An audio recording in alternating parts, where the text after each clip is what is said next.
Hey guys, welcome to the stream. This is Rod Regatta coming to you live from Victoria Conference Center here in Victoria, BC, Canada. We're here for day 3 of the 11th annual Vancouver Island Championships. It is a 5-day event running from the 3rd of January till the 7th. As I said, we're now in day 3, and we're in a continuation of yesterday with 8-ball. Today, at the moment, we are in the 8-ball advanced bracket, and we have a couple of matches that are about to get started. This one here is our main TV table matchup, Russ Whittle against Ross Bradson. We're still waiting for Russ to come back to the table. And this table, we have Danny Gomback against Jeremiah Hampton. So in the meantime, while we're waiting, we'll go to this table. And yeah, I'll put up their names on the scoreboard so that way you guys are like, hey, that's the wrong guys. Yeah, I know, man. And then we'll change the scoreboard after once the guys get going on this other table.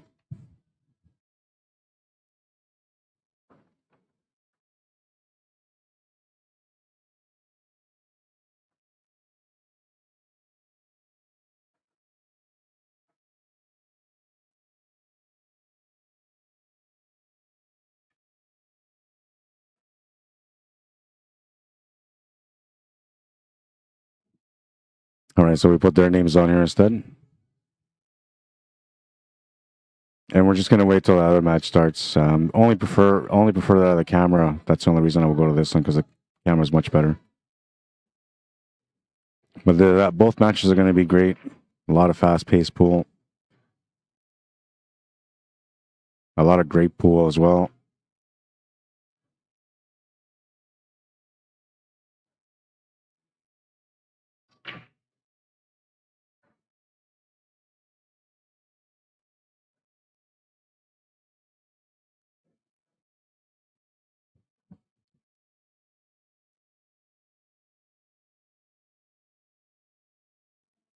And also, ladies, there will be a second chance tournament this afternoon if you get beat out. We also have the women's division going today. It's just starting this morning. Later on in the afternoon at 1 o'clock, we're going to have the 3-man team 9-ball going. Ross Bradson is back now. We're going to switch the names here. Get this ready for this next match.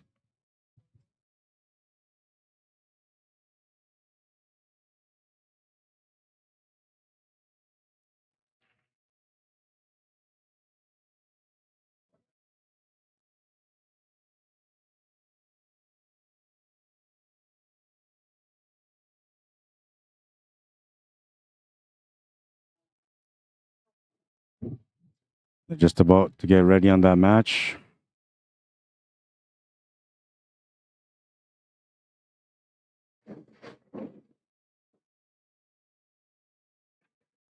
Looks like Russ Whittle's going to be the one that's breaking first. We'll wait till he gets his rack ready to break, and then we'll switch over.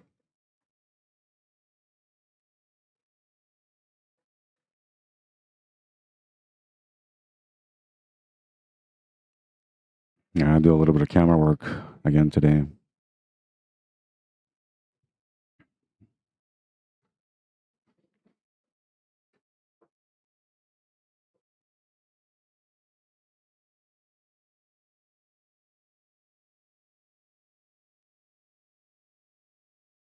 Oh, and I'm going to go and grab that microphone thing. I'll be right back.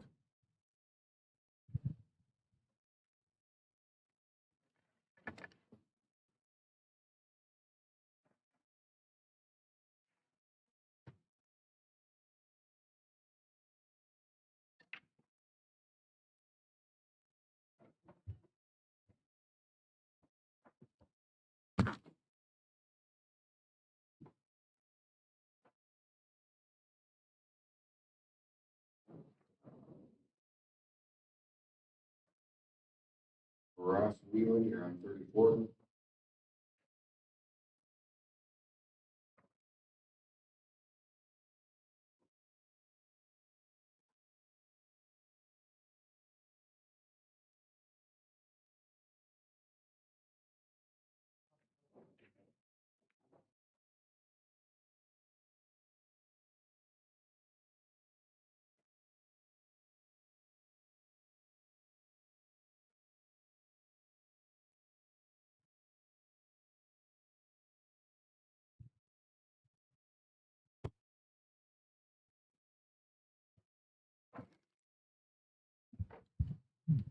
All right.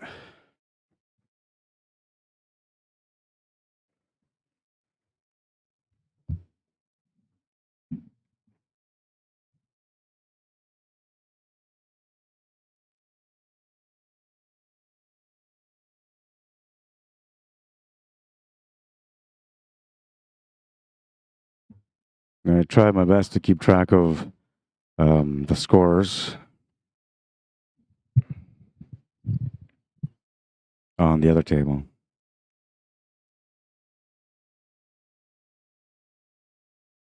Looks like Russ is doing what he was doing yesterday, just getting to work and working it out.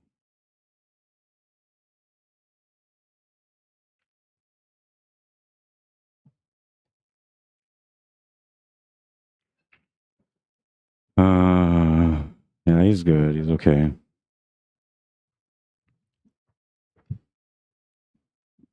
And he had to deal with that 5 and 6, so went straight down there to deal with it. Can play shape for the 6 ball to the bottom right corner and then just have a follow through angle for that 2 ball.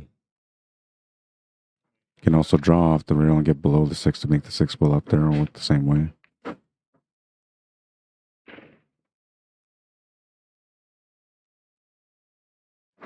Bit of a test here to see how he's reading the tables today, because this is going to be a shot where he has to come off the rail and back to the middle. Hit that nice and smooth.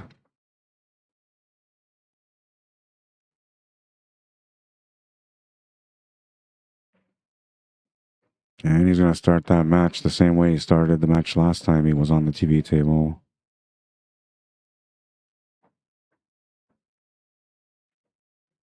1-0 for Russ Whittle.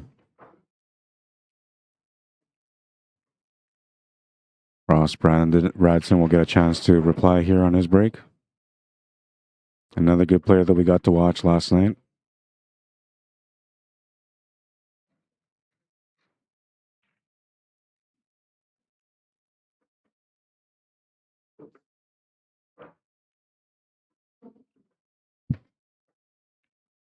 This other match, there's already 2 games into it, so I'm assuming they're 1-1 or it's 2-0.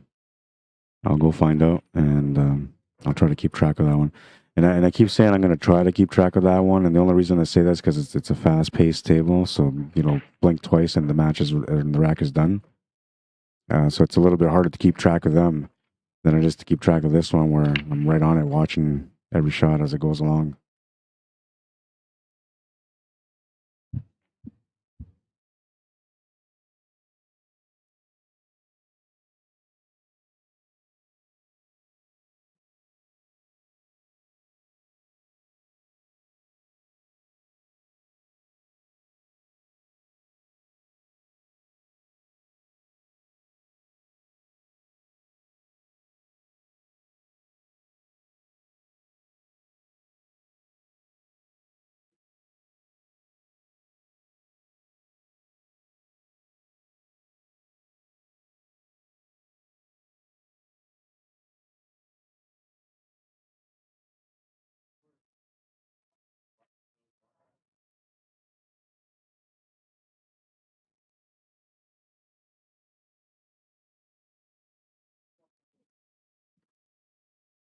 It's a 1-0 game over there.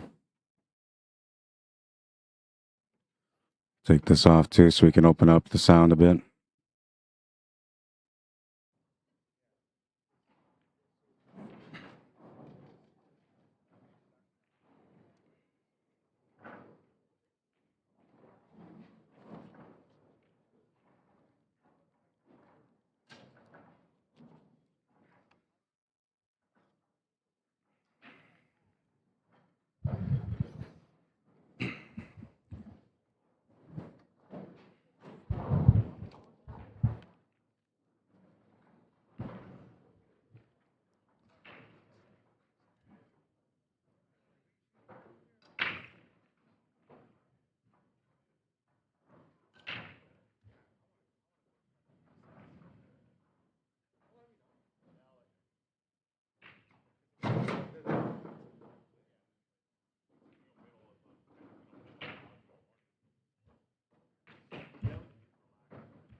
That was a good shot. He needed to open up that 14 ball somewhat. He wasn't able to do it, but...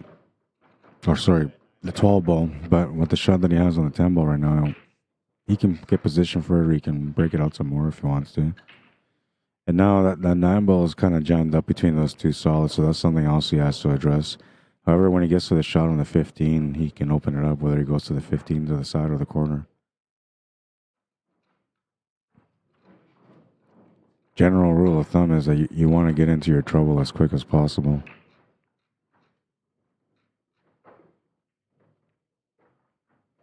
And it's maybe going to work. I mean, obviously he has a shot to the side, so... But I don't know if this will work for the breakout right now. However, him putting that 12 ball where he did, that allows him to have another breakout ball, which he could get back to that one right now to open things up after he takes a 15.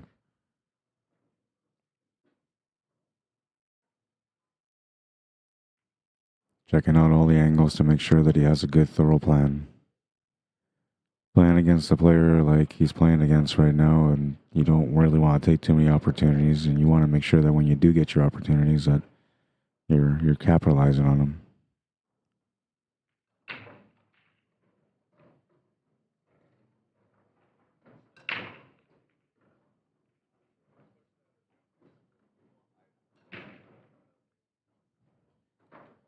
He thinks that it was a push-through shot, and he's talking to Russ about it, and Russ is saying, I don't know. It did look like something like that, but I can't look on the phone right now because I'm still trying to share the stream to different pages, but it kind of looked like it.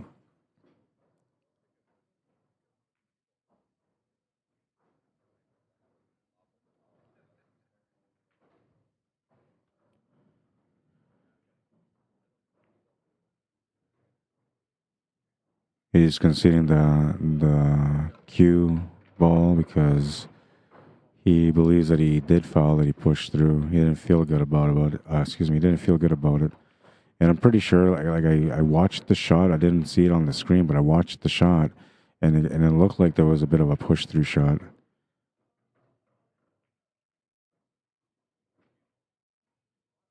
So a bit of a break here for Russ Whittle.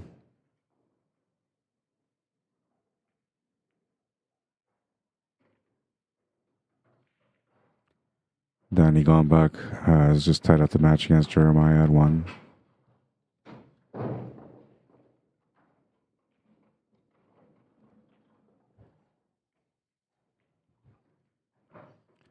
Now, having a ball in hand makes everything a lot easier for sure. Not that he had too many problems, but he had to deal with that 3-1 himself too, so that really helped out.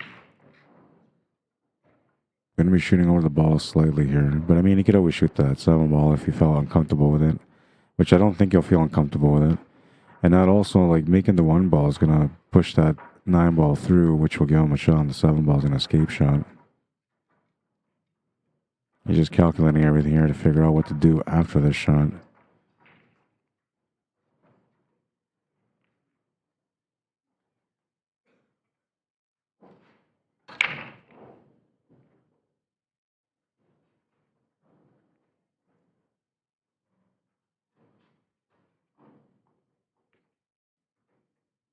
Takes the 7 ball instead. I don't mind that option, because both the 2 and the 1 are available.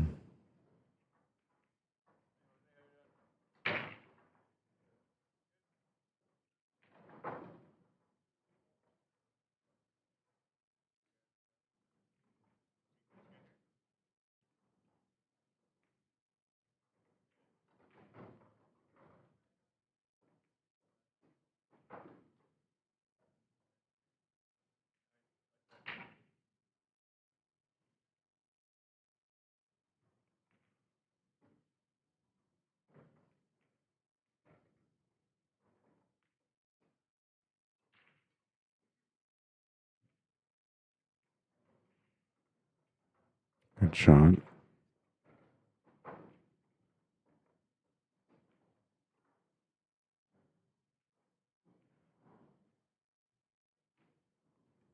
He's up 2-0.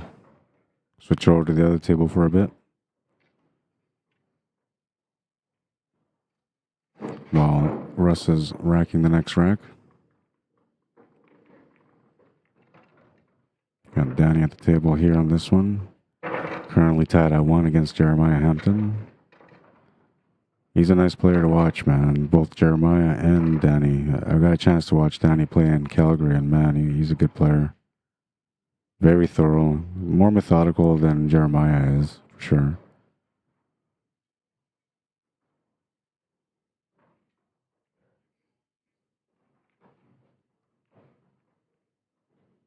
Some people just look at the table and they just see everything. Other people need to actually look for it.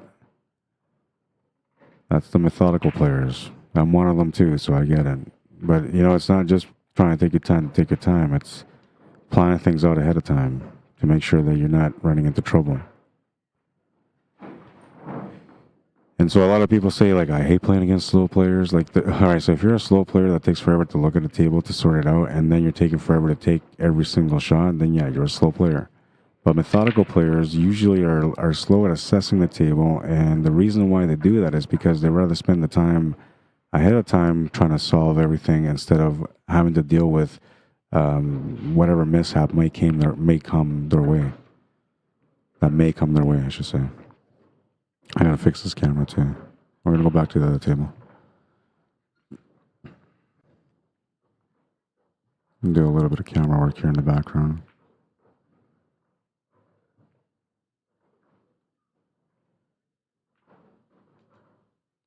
Yeah, so in theory, I always say, like, I'd rather spend 5 minutes trying to figure out the table than spend 5 minutes trying to get out of trouble because I didn't see something coming. You know, and when you see everything coming, what I mean by that is like all the bad stuff, all the bad rolls, the tough shots, the possibilities of things going wrong. When you see all that stuff ahead of time, then you can prevent all that stuff from happening to you. You're more prepared for those moments. You can prevent them. You can open up the table differently. There's lots of different things you can do.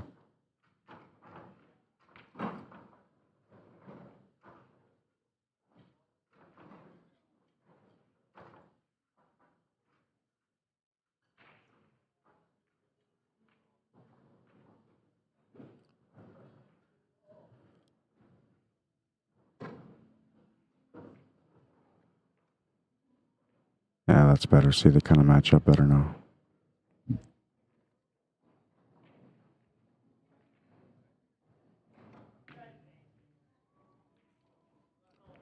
Peter Archibald, how you doing? On Facebook says, Rod, hi Rod, thanks for the lesson on the mental game last night. It makes a lot of sense, and it's something that I'm definitely struggling with.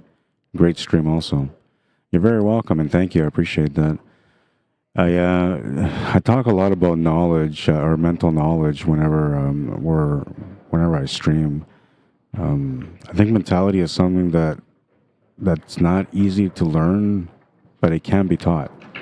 But it's not easy to learn because of the fact that, like, a lot of mentality has to deal with experience.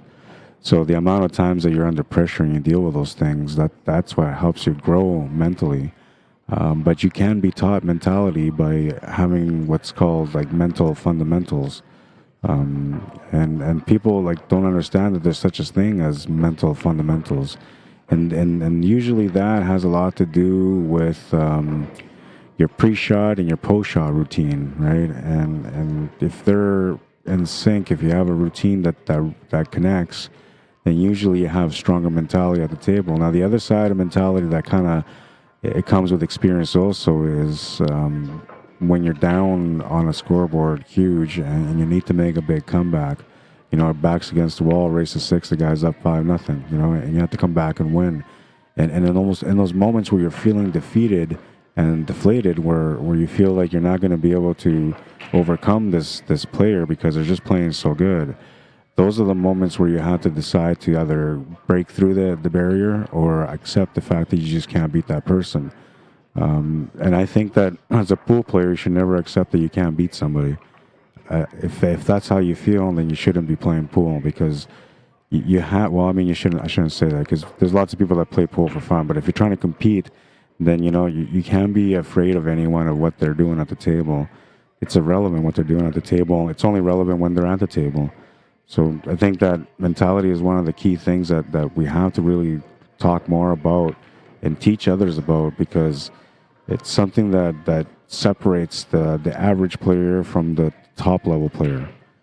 And I think that the more you understand about mentality, the easier it's going to become for you to be able to overcome all these players and obstacles, these mental blocks that you put on yourself when you're at the table playing against tougher opponents.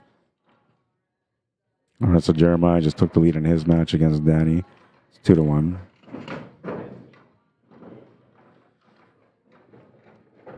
But yeah, mentality is something like if you go out there, there's a lot of like different things that you can look up on mentality. But if you were to punch in like pool mentality, like you're gonna find only a couple of little things, and a lot of those things that those people talk about, like they mainly talk about the reset, right? So one of the key things to be able to be successful at the table. Oh, nice little effort, man! Lots of juice, but he didn't get the breakout. One of the key things I was gonna go. I was going to go somewhere with that, but I got distracted by that draw shot. Now I got to think about it. Was one of the key things, too. So, like, what? Oh, man, he lost his thought right at the wrong time. Mentality. Oh, man, I slipped my mind. I'm going to have to come back to that one.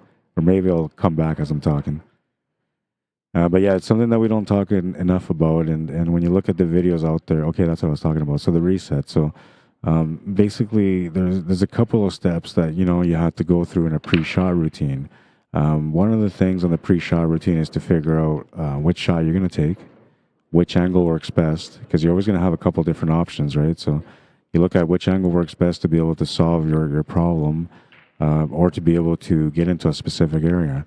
So once you assess the shot that you're going to want to take and you assess the area that you want to get into, then you have to go into the shot itself and get a feel for what the shot feels like. And I'm saying this because like sometimes, the table's wide open, so you put your hand down for the cue ball, there's nothing in the way. But other times you're shooting over a ball, you're against the rail. It's a difficult cut, right? Like the stance has to be right. So what the assessment is that you're supposed to go out there and get a feel for what the shot is going to feel like. Once you have an understanding of what the shot's going to feel like, then you will stand up and reset, actually even step back, and then step back into the table, get down on the table. But this time when you get down on the table, you'll be setting up exactly like you should be setting up for the shot, and not starting from scratch again, where it's just like, center of the ball, trying to figure out your angle, all that stuff to spin. Once you go down, you would have your proper stance, your proper spin, your proper stroke, your proper grip, and your mind will be clear of anything other than just making the shot. So that's a big part of mentality and being able to be more accurate at the table. And then the post shot routine, what that is after you make your shot, you should not just go straight down to shoot the next ball. No matter how easy the table looks, it just doesn't matter. You give every single ball the same respect, no matter how easy or how hard it is.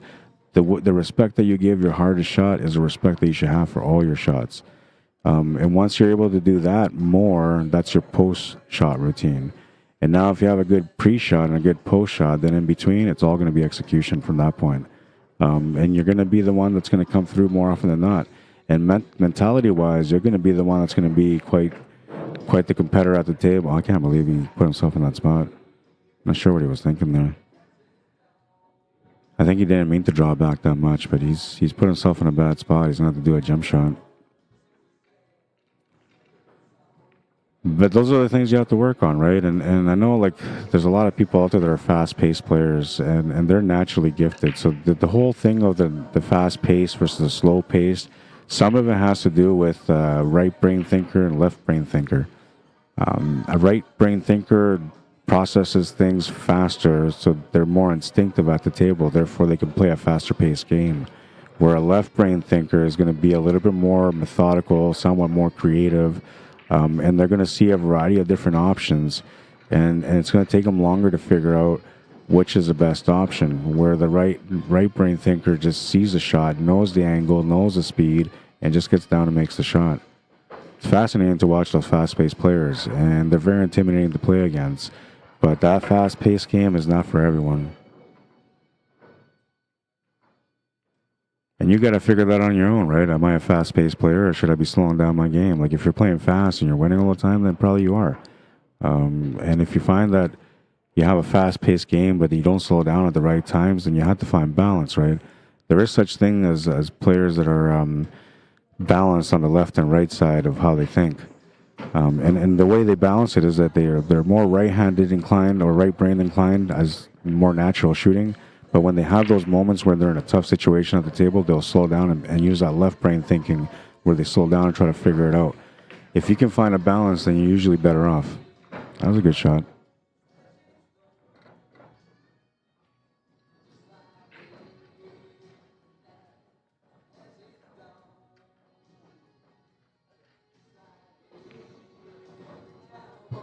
I believe it's 2-2 between Danny and Jeremiah.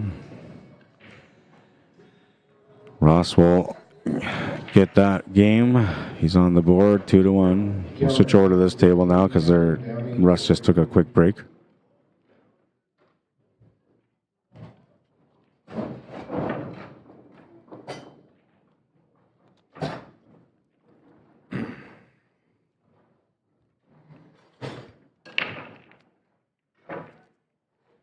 Sorry, I've been neglecting you guys a little bit. I get caught up in conversation, and then I forget to say hi to everyone. Dustin Parker, Rhonda Strong, Andy Kloss, welcome to the stream. Clef Carey, Quirk Culligan, Dan Anderson, Jason Jonette, welcome to the stream, guys. Quirk wants to know, what table numbers are you streaming? Tables 1, 2, and I believe 3. Those are the 3 tables that I can work with. Amy McDonald says, I spent a lot of time with a sports psychologist, read some great books. It's helped my tournament play greatly. Dan Anderson says, good morning, Rod. Hope you'll have a good stream as usual and get fed properly today. Well, I had somebody come in and deliver me a little bit of snack, so I have something to start with anyway. And hopefully the stream will be good, man. I'm tired still. And, I've barely gotten any rest over the last few days, and I work late. After everybody's done, the stream is done, I'm still here for another hour and a half, tearing things down and getting ready for the next day. And now somebody suggested, like, hey, why don't you just, like, leave everything up, because they lock everything up. But they don't lock everything. I mean, they lock everything up at night, but they open up the doors and everything at 7 o'clock in the morning. We don't start till, like, 9. Everybody doesn't usually come in till 8. So for like an hour up to 2 hours, my equipment would just be sitting here in the open at the mercy of whoever comes in. And now they don't have cameras in this room, so it makes it tougher for me to leave my equipment when there's no way that I can find who took it or whatever happened, right? So I have to be more precautious, and I have to, stay up later, and it is what it is, and it's got me exhausted. I had somebody actually message and complain that they wanted to have somebody that was able to make it to stream matches at 9 o'clock in the morning. They said, I think their words were, this guy is pretty good, but it's better to get somebody that comes in at 9 o'clock in the morning every day. And I kind of get it, man, but if you're sleeping, 4 to 5 hours a night and you're working all day long, good luck trying to wake up early for the next day, man. Every day I try, and every day, no matter what, it's like, 9 o'clock I get up, I force myself to get up, and I'm tired, and I just push through, man.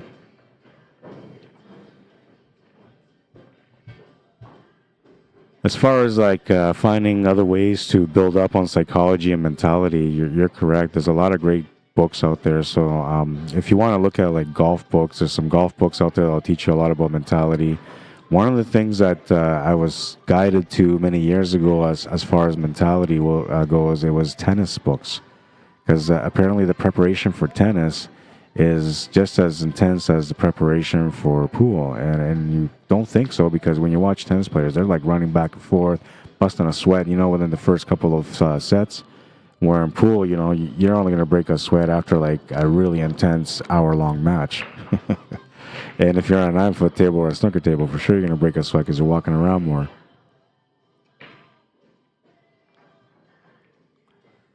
But yeah, there's a lot of books out there, tennis books anyway, that touch on the mentality side of things. And I can't remember off the top of my head right now what those books are, but I'll see if I can look into them again, because I know like there's a couple of really, really, really good tennis books that totally help you how to compete.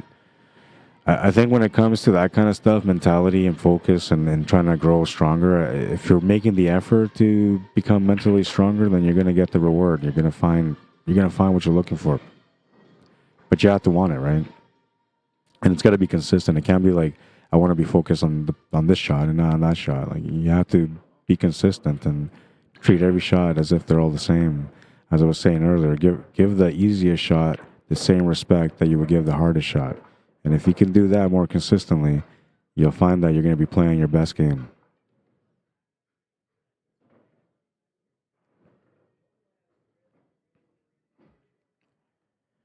Peter says, Brad Hader introduced me to the Inner Game of Tennis. Yes, that's the one. Inner Game of Tennis. That's the book. Very informative. My game took a poop when I was thinking of it during play. Yeah, so that's the thing. Like, you can't, anything that you learn off the table, you can't apply it right away to your game as you're playing. You have to practice with it. You have to make it, you have to develop it, right? It's a skill. So you have your pool physical skills, strokes, stands, draws, spins, all that stuff. And then you have your mental skills that you have to work on and develop as well. You have to treat it like a skill. The Inner Game of Tennis, says Christopher. That's right. That's the one. Check it out. I mean, I myself didn't look into it. I didn't read into it. So what I did for me to be able to increase my focus, and it's the reason why I come up short a lot nowadays, is because I haven't really been doing it in quite some time.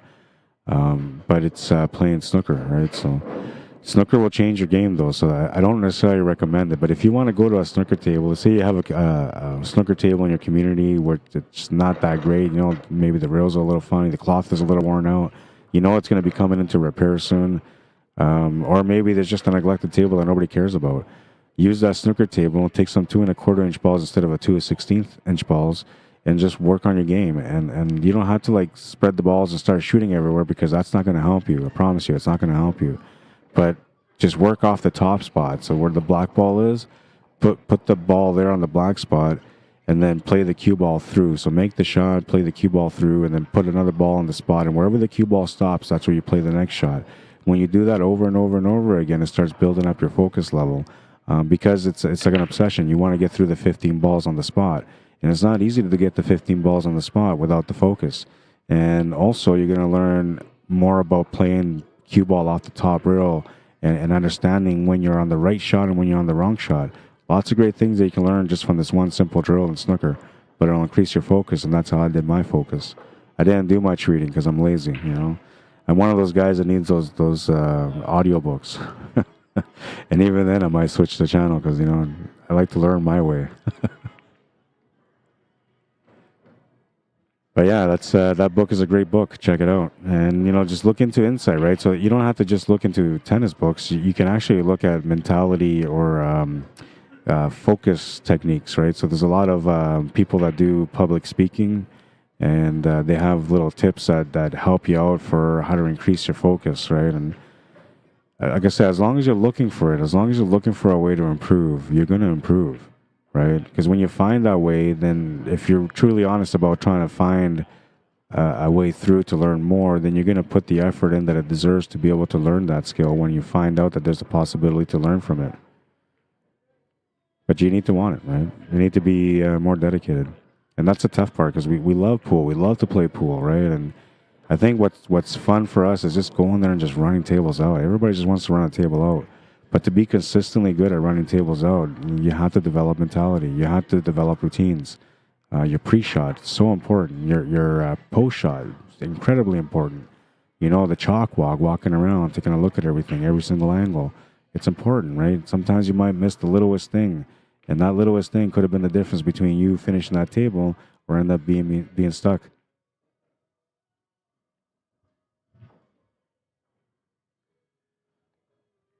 Joe Lebiak says, looking forward to playing in Niagara Falls in March. It's been a few years. Great game there, Ross, says Chris Wade. Yeah, that was a nice little run. Hi, Rhonda Prashad. How you doing? Good morning, Rod, she says. 1 o'clock in Winnipeg right now, but it's 11 o'clock over here, so yeah, it's still morning. Okay, let's go check up on YouTubers because, don't want to neglect them. Is that Decky on there? What's up, Decky? How you doing? Says, hey, Ron. Yeah, pool is all in the mind. And Fugitive Chris says, well, very well said. Thank you.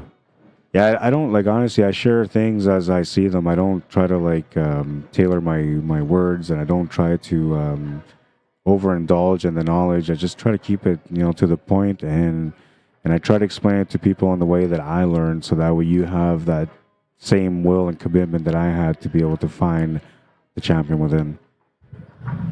And I still haven't really found the champion within, because I haven't really been training. But when I was playing my best and I was applying all these knowledges that I share with you guys, and I was using them as my bread and butter every day, I was the champion within. There wasn't many people that can beat me. It didn't matter how good they were. I can play against a 700 player, and I made them sweat every single time.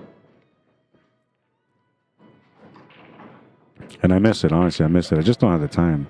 If I quit streaming pool and quit doing my work that I do outside of pool, I would have all the time in the world, man. I'd probably be one of the best players around, and people will be talking about how great I am. Unfortunately for me, people talk about how horrible I am and how great I am at singing. I'm kidding. And I'm not going to sing. Well, I might sing today, but I'm going to try not to sing today. I said that yesterday, too, and I ended up singing anyway. But I'll tell you something. A guy that sits there and is enjoying life and singing and going along, it's not a bad thing. It just means he really enjoys life. Jeremiah about to take a 3-2 lead in their match against Danny. Switch over here so you guys can see he's on the 8-ball.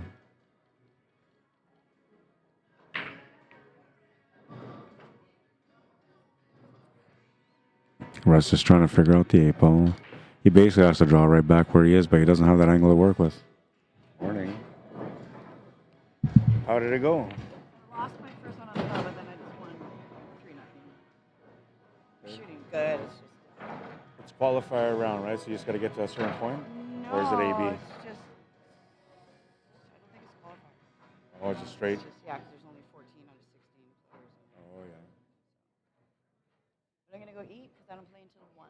Oh, good for you. You get that little break. Yeah, I know. So. Enjoy your lunch. Yeah.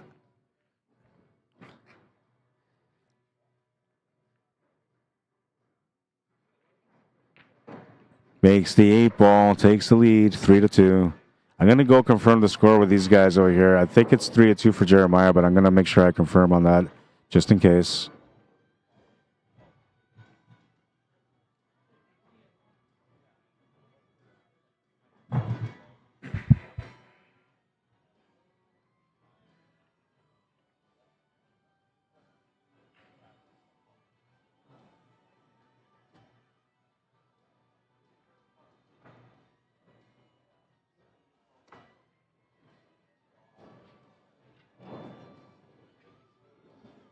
We're not the only one. Yeah, this one's at 3-2 as well. It's 3-2 for Jeremiah Hampton.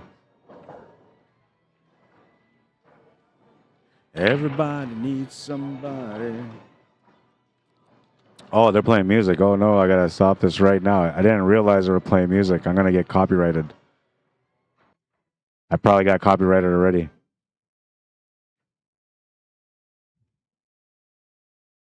This whole copyright thing started off with Metallica, by the way. They're the ones that I can't remember the company that they fought with. Oh, man, this is like mid-90s now. Napster, that's what it was. Napster, I guess, allowed people back then anyway, it allowed people to download music that was considered pirated because somebody would buy an album and then upload the songs onto Napster, and then people would go on there and just fetch off the songs and the albums and make their own albums for free from burning a CD. And so Metallica got all choked about it, and they're like, you know what, no, we're going to fight this. And they created this whole copyright thing. And then from there, every artist wanted to find some copyright protection for the music, and it just changed the world, sort of. And it sucks for me because I love Metallica, man, but I resent them for that one. Let's go back to the other table. They're into the next rack here, rack number 6. Ross Bradson is at the table. He just broke and made a ball.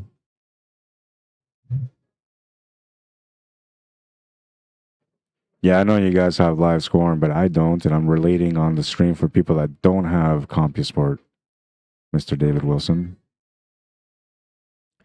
There are people that tune in to watch the stream that aren't necessarily pool players, but they're family and friends that just want to watch their loved ones playing at the table, and they have no idea, so I just try to keep track of the scores for them. And for me to go and look at the app and all that, it's going to do too much effort. I'd rather just walk up there and ask them what the score is.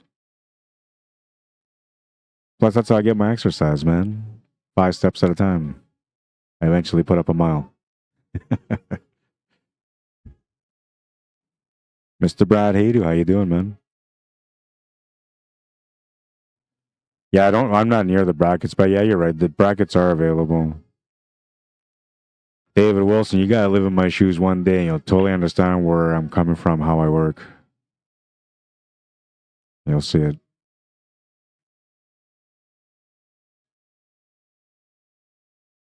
I should have brought my extra equipment like tablets and stuff, because then I could have just had the brackets opened up and it would have been a lot easier for me. But I didn't think of it, so if I get invited out to another CCS event, I'll be better prepared for the next time around. Make sure that I have my own little screen here where I can just look into the brackets and all that stuff and find that information that I'm constantly looking for here at this event.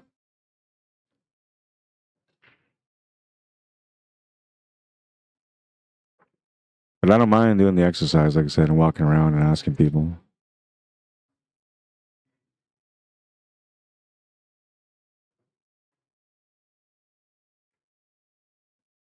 I'm not sure what the next round of matchups are going to be, but we have lots of A division matches going on. We have some B division or open divisions going on as well. I don't know if the standard's still going. I believe they might still be going, but I'm not 100% on that. And then at 1 o'clock, in about 2 hours from now, we're going to have the 3-man team 9-ball tournament starting. That's handicap races, so anywhere from 7 to 11. And I believe it's going to be just one bracket, so mixed divisions.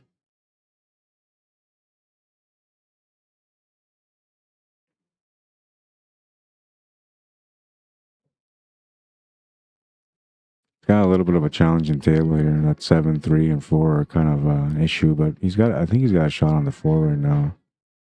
Pretty sure that's what he was setting up for.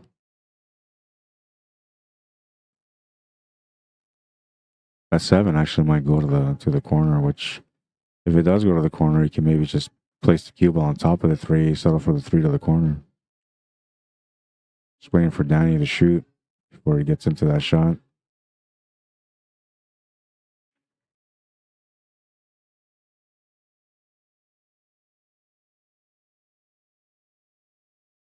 Danny's going to wait on his turn.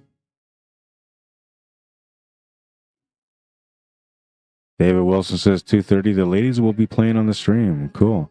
Yeah, I made sure that I asked for some of the women's division matches. I wanted to have some of those matches on here too.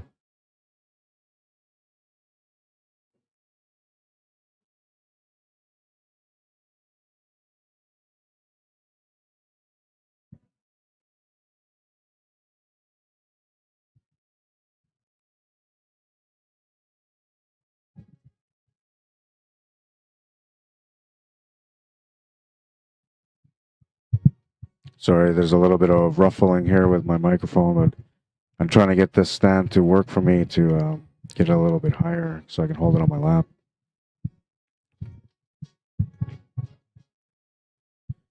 I'm getting some shoulder strains from leaning over to talk on the mic.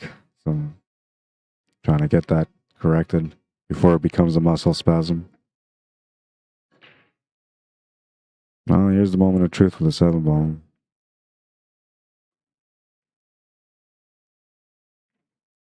It's not bad, but that stripes come back into the pile. That's going to tap that 3-ball again. He has a bit of a back cut on the 1, but to get into that 3-ball, he won't have a direct contact point onto it. The best he can do is try to split that 11 and 14 and try to get a lucky roll from one of those 2 stripes on that 3. They're just making an announcement for those of you that want to play in the 3-man team 9-ball. They're still taking teams. You can go up and register with Rose right now. And as you mentioned a couple of minutes ago, it's going to start at 1 o'clock.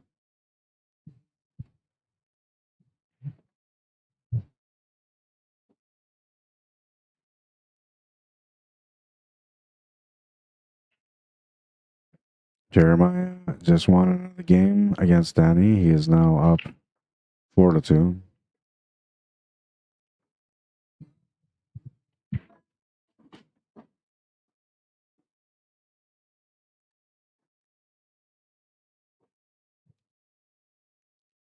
Vicky Dekelski, how you doing? Welcome to the stream. Charlie Fitzgerald, welcome.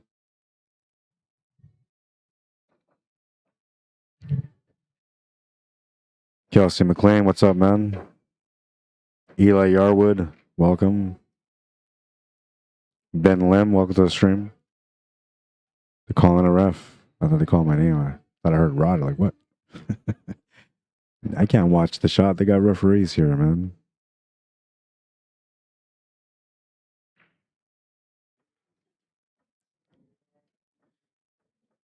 Mr. Decky says, hey, bud. Fugitive Chris says, controlling your emotions is also an amazing skill to have. Don't let the highs get too high or the lows too low. Yeah, so that's another part of mentality that's all like separated from the other stuff, right? Emotional attachment is the hardest thing to break free from in pool. But if you can find a way to break free from emotional attachment, then you're going to be able to get your best game out every time. And you'll get tested on those things, like whenever you're playing and like you're just messing up, right? You're missing a few shots, and now you come up to the table and you have an easy shot, and then you go miss that one too. That will break you apart and make you feel, like I don't know. It really affects your emotions anyway at the table. Got to find a way to be tougher than that. Just when things don't go right, just look at it as okay. Well, that's the way it is. Move on to the next shot. When you try to play perfect shape and you end up getting hooked, instead of being frustrated and getting worked up because you didn't get the exact shape that you wanted, or feeling like you're an idiot because you didn't play the shape that you knew you could have played, you have to just reset and just be like, okay, well, it happened. Now, how do I get out of this problem? What can I do to save this situation? And when you're mentally balanced that way with emotion, you're going to think a lot clearer. You're not going to get affected by things that go wrong at the table. And that's going to be a bit of the part that helps you to become that guy or that girl that can come back in a match when you're down 5-0 in a race to 6. You break free from the emotion. But yeah, you're right. Emotion. There's lots of emotion in pool. Got himself in a bad spot here. Not sure what he's going to do here to solve the situation. Safety is about the only option he has. You can try to get the cue ball down table and maybe try to get it below that 15, or anywhere on the left side would do.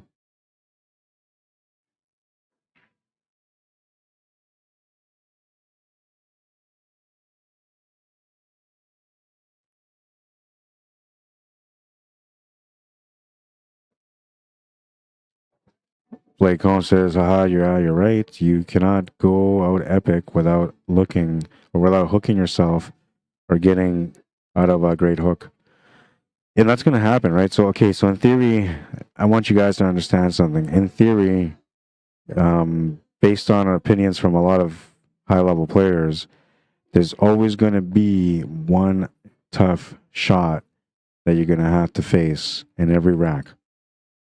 Now, if you have great cue ball control, which a lot of the high-level players do, you're going to maybe limit that from happening to you on some racks. But the reality is that there's always going to be some racks that are going to come up with a challenge for you. And when you're playing in a way where you're level-headed, you expect that challenge to come your way, then you're not going to be spooked out by what happened. Instead, you're going to end up resetting and doing what you should be doing, which is playing proper. Jeremiah just won another game, 5-2.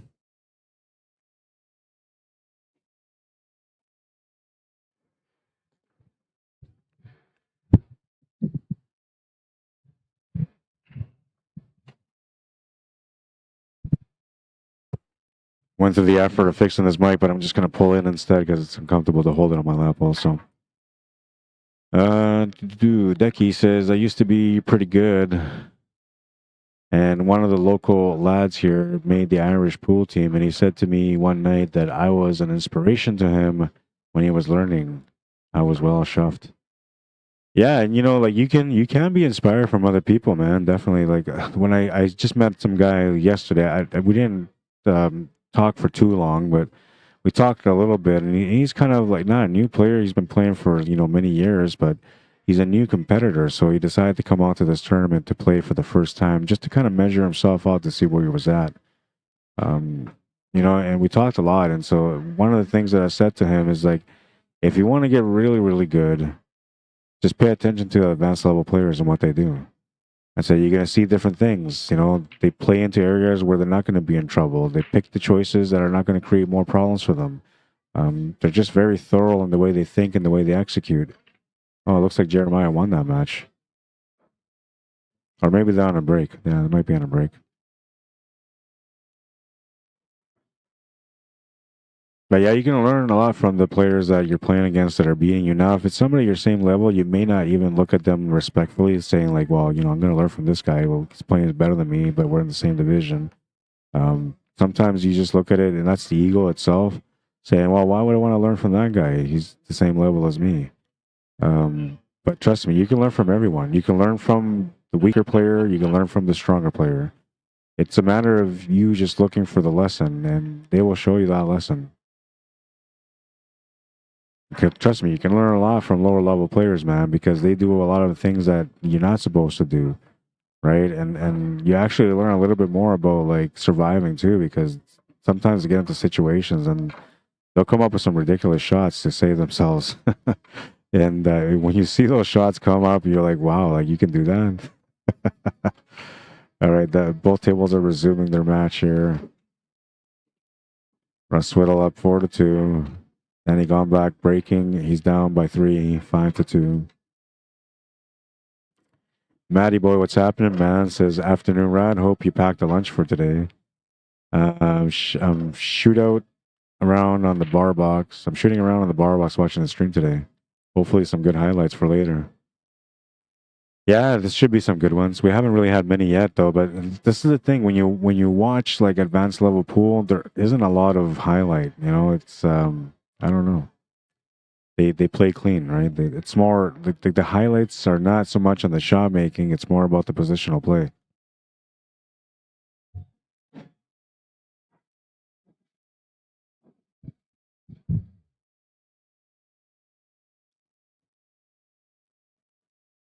David Wilson says you're good at talking to everyone you come in contact with online and in person. Thanks, man. I'm a people person, right? And I don't know, you respect everyone. I try to treat everyone equally, and all I ask for in return is that you guys just understand that there's days where I'm not up to par and doing my best, but I always have the mentality of trying to do my best as I can that day. Yesterday, for example, was one of those tiring days, very exhausting, you know, and no food throughout most of the afternoon / evening. So like it was one of those days where like the energy was low, right? And today the energy is a little low, but I feel actually pretty good about it, so it's not that bad. Sorry, this microphone's swinging around.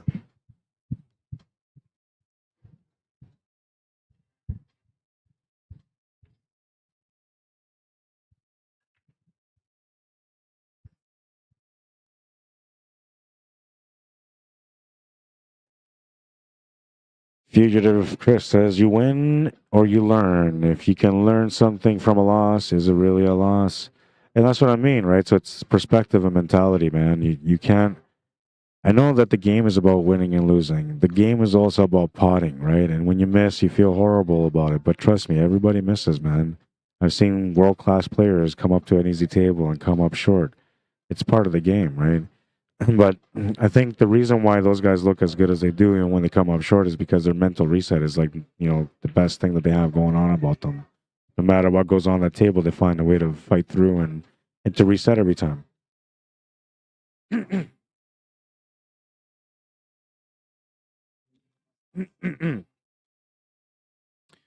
Yeah, I don't know. Maybe I was supposed to be like a public speaker, man.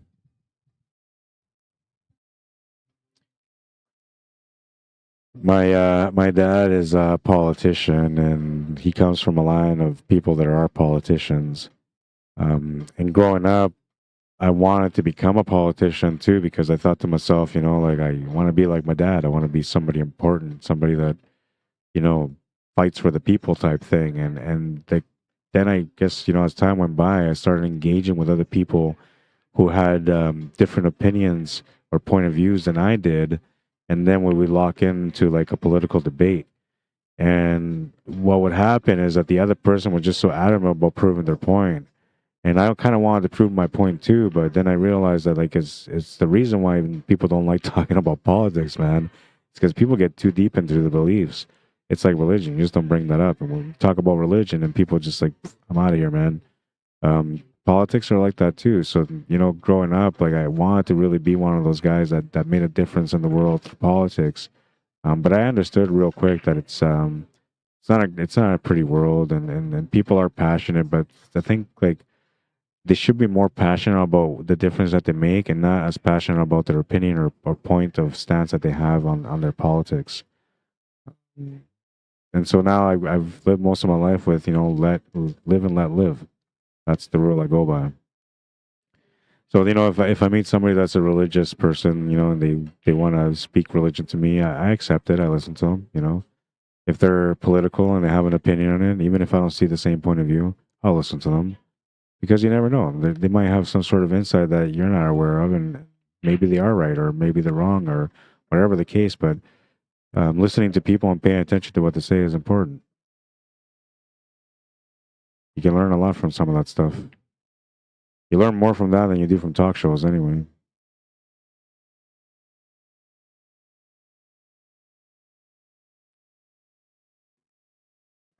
Good little shot here. Perfect position for the 8. Russ says that's good. 4-3. He's down by 1.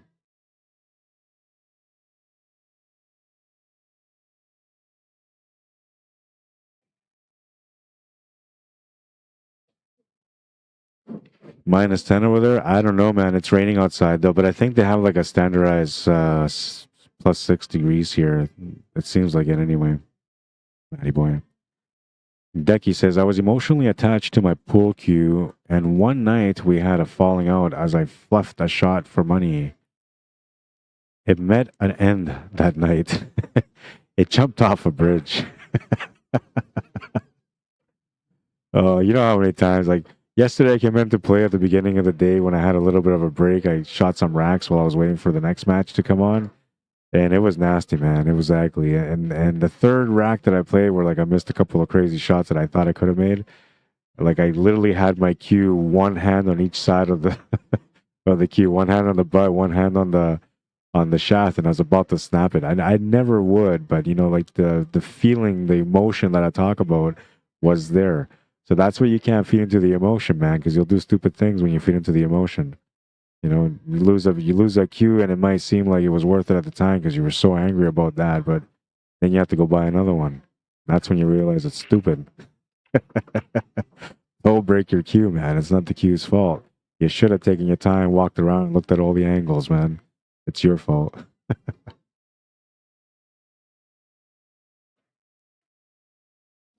Went looking for it the next day and found the butt. Good for you. Brandon Babcock says, I'm one of the greatest 8-ball players to come out of Canada. Cool, man. I wish I was that good. I wish I was that good. I'd be traveling and playing all the time. David Wilson, vote for Rod for Prime Minister.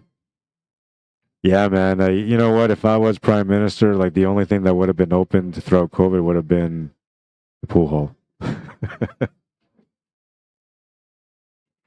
3-5. Danny just won a game, down by 2.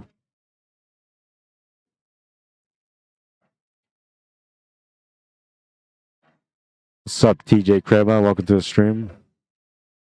Ron Hoger, welcome to the stream. Rob Safra, Min Trin, Tracy Cross, Hanarit Singh, welcome, guys. I hope everybody's having a good week so far.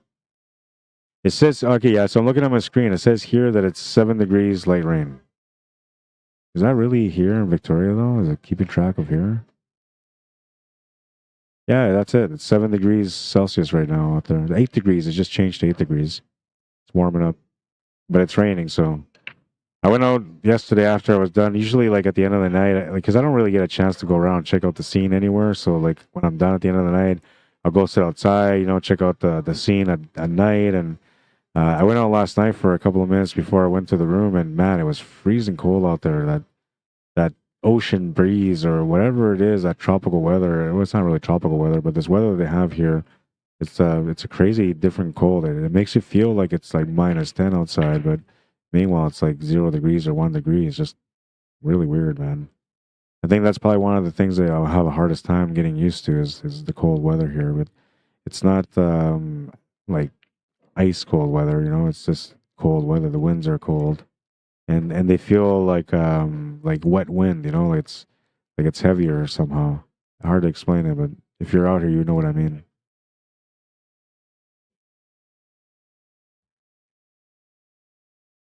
But yeah, maybe I should run for prime minister, man. I mean, if Justin Trudeau keeps getting elected, I maybe have a chance too.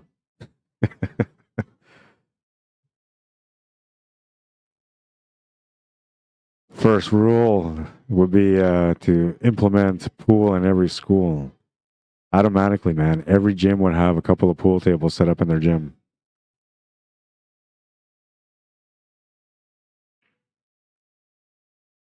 I don't know about you guys, but like myself, I was an athletic type, so I used to go and play sports all the time and in gym, you know, I enjoyed it. But there was a lot of people growing up that, man, they just hated gym. There's no way they would do anything in gym class, you know. Me, I loved it. I went out every day, but I think that if you were one of those people that didn't really like doing anything exercise wise in the gym, if you had a pool table there, you would have became a great pool player at a young age.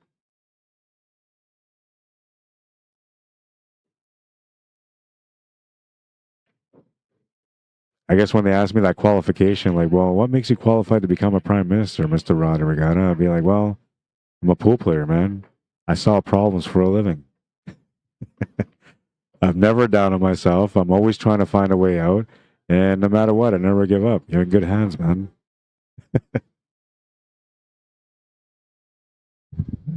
Vote for Pedro.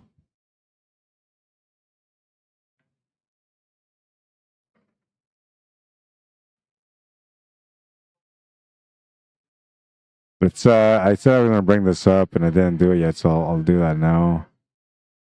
Um, where is it?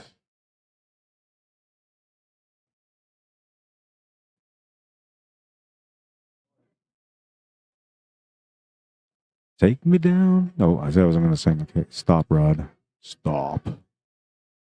But they play like GNR, Guns N' Roses, and you know can't control it, man. Jeremiah wins another game. He's one off from winning the match. He's on the hill.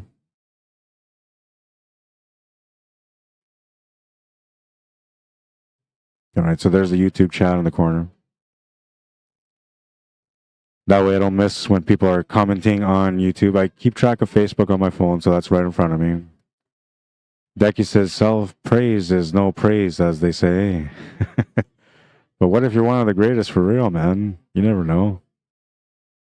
Now, a guy that says I'm the greatest and comes out and beats everyone, you guys just understand he's one of the greatest.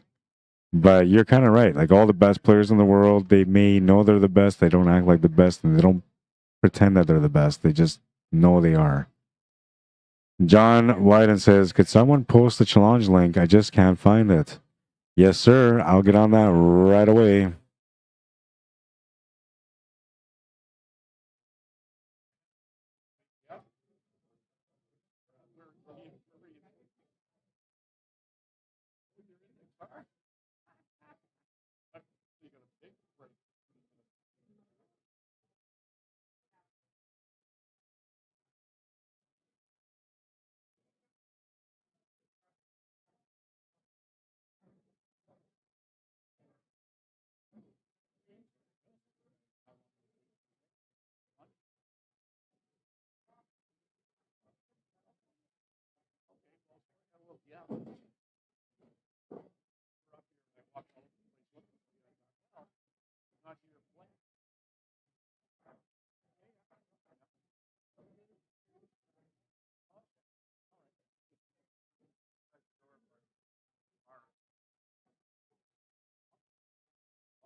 I don't know. I'm having a hard time figuring out how to share this, but I shared it no problem yesterday.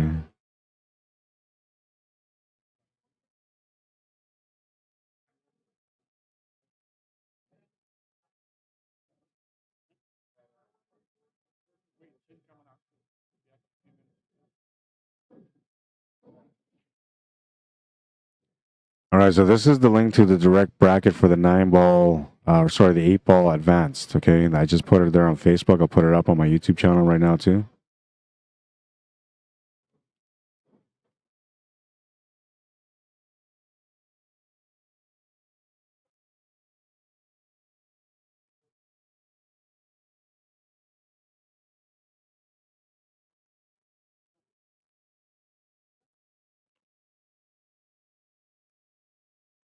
All right, I just posted it there for you guys on the YouTube channel.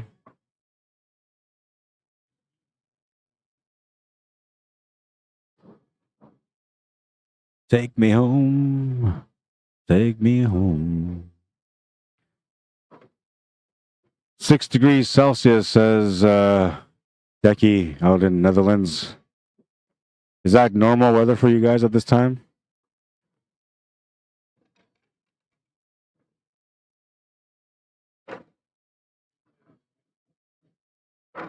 Decky says, watching the pool with a nice cold beer, or should I say a zero alcohol citrus beer?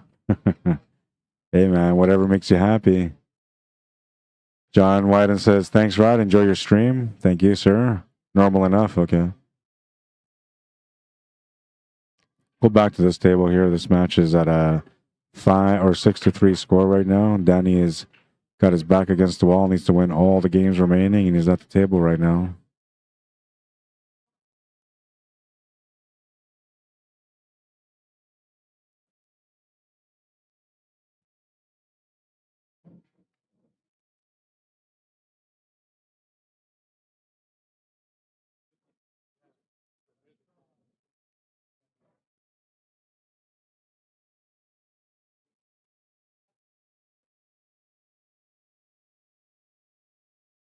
Found himself into a bit more troublesome situation here.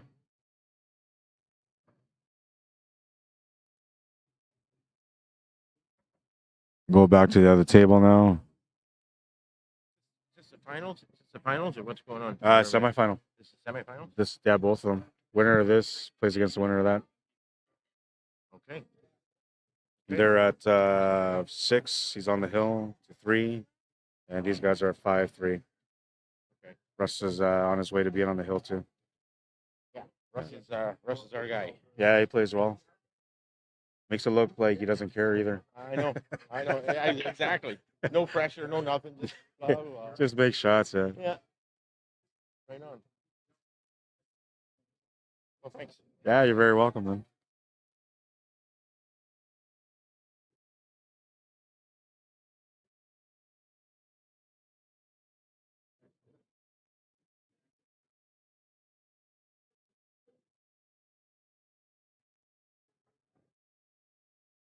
You know what? I just thought of something. Should have thought of this earlier.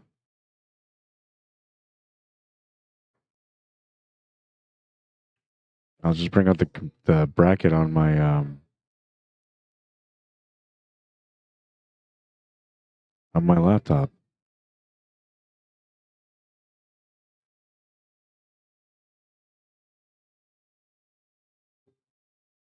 Oh, it won't let you just search for something. You gotta actually get the app.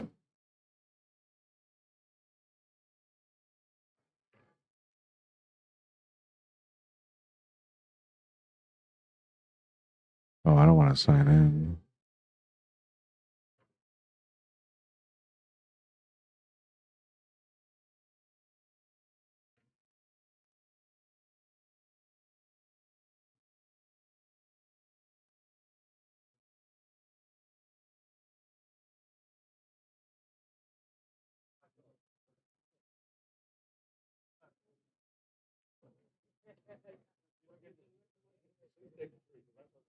Yeah, I know that wouldn't work anyway. I tried to get it on my computer, but I gotta log in and I can't remember my passwords, so don't want to reset it either because it's set up on my other stuff at home.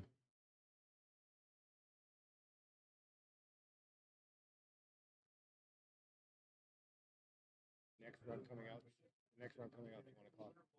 Okay. An hour? Okay. All right, so after these matches are done, there's no other matches on the TV table till 1 o'clock. So that's going to give me a little bit of a break. I'm going to go for a walk, maybe to 7-Eleven and go grab some snacks. Don't want to be talking about food all day today again, right? Keep it all about pool.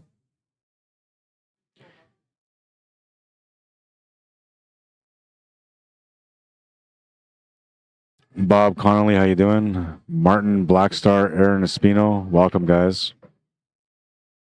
Maxime Jagir, welcome to the stream. Steve Wilton, Cass Hornberger, Doug Lowe, Leon Tang, welcome guys.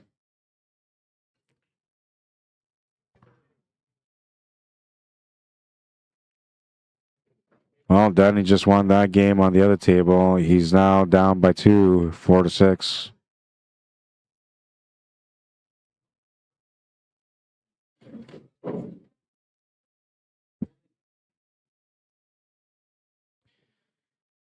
By the way, if you're looking for the YouTube channel, you can find me under Rada Regatta /CSL Manitoba. And if you're on there, don't forget to subscribe to the channel.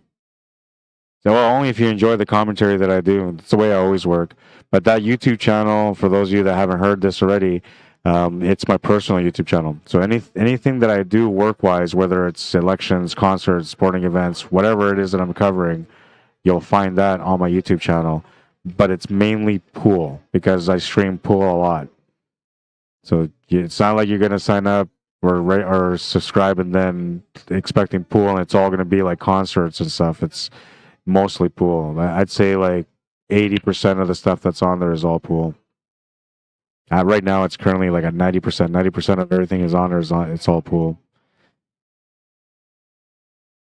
But yeah, I'm looking for 1,000 subscribers. So if you guys want to subscribe to the channel and support my work, I would appreciate that. Once I get to 1,000, I'll be able to monetize from the work that I do through advertisement, which is hopefully something good.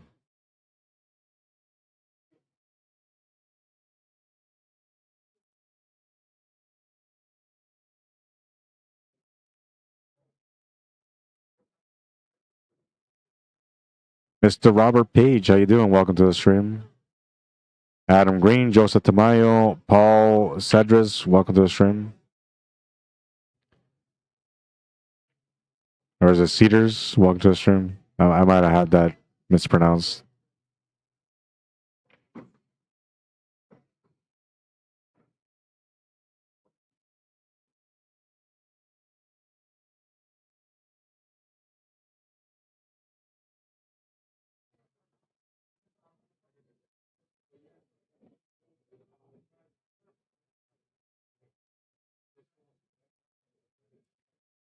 Looks like Danny's on this table right now. Down by 2, just won the last game. A chance to be able to get within 1 now.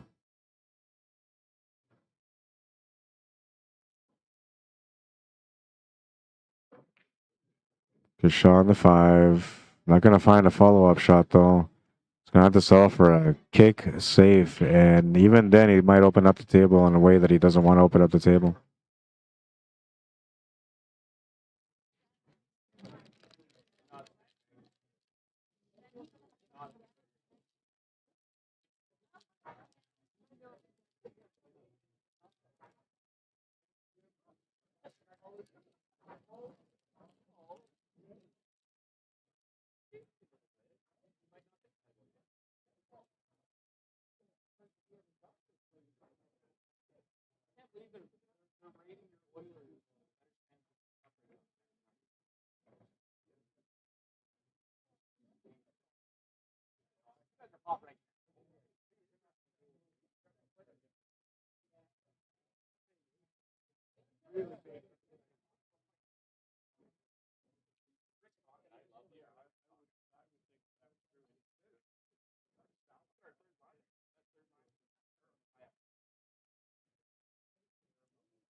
That's going to be a foul and a ball in hand for Russ Whittle.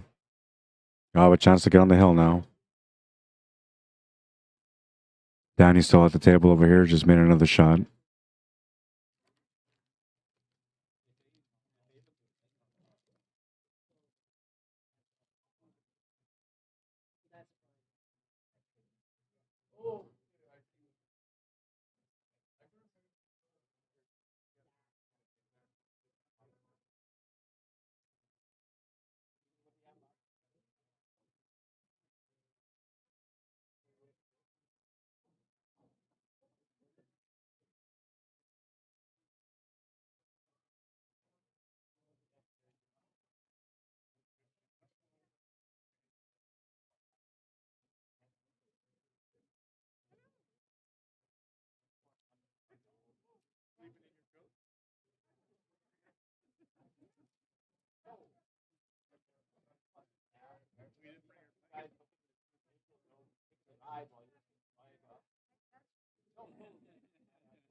That didn't work out as planned. That 10 ball's been tied up by the 8 ball now. And the 9 ball's still tied up as well.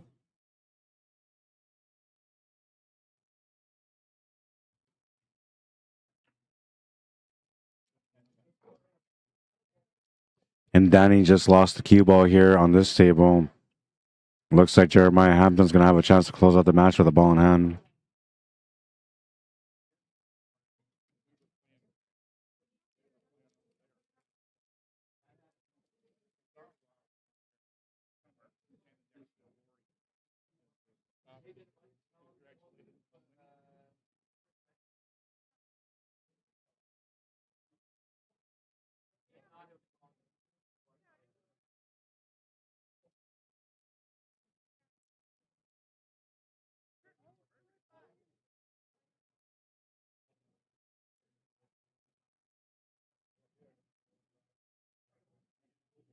I think you can make like a little poke draw shot here, or maybe go off 3 rails to break out that 10 ball.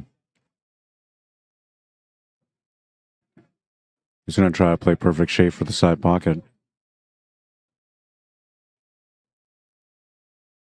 Could easily pull a safety here, though, if he wanted to.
Still trying to figure out what to do here. Looks like he's made up his mind. No, not quite yet.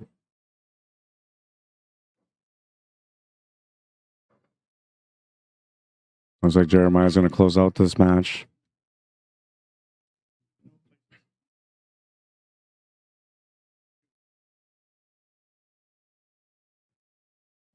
Two balls remaining to close out the match.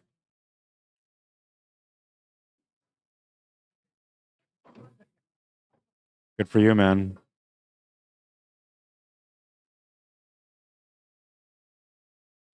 We're still trying to figure out this table, and Jeremiah's going to win that match. After this after this match is done here on this TV table, there's no other match for me until 1 o'clock.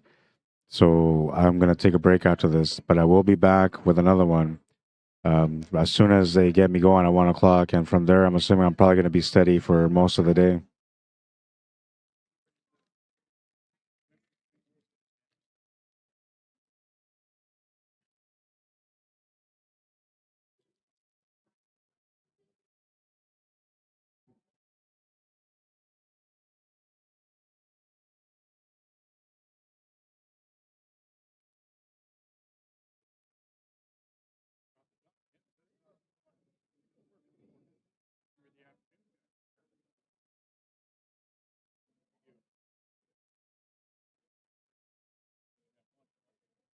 He didn't really have many options, so playing the safety was the best option.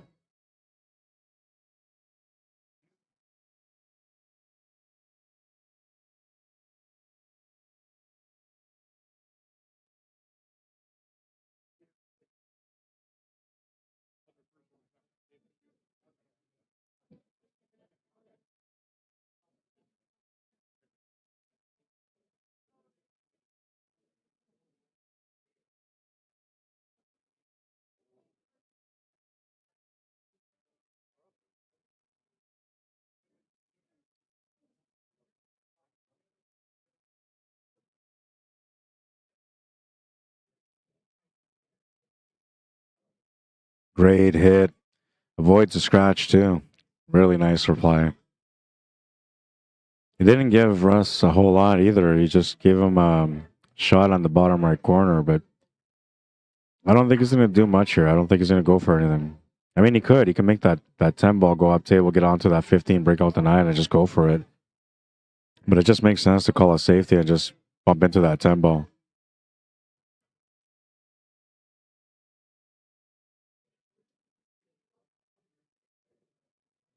Oh, no. Didn't want that cue ball to go over to the right, though.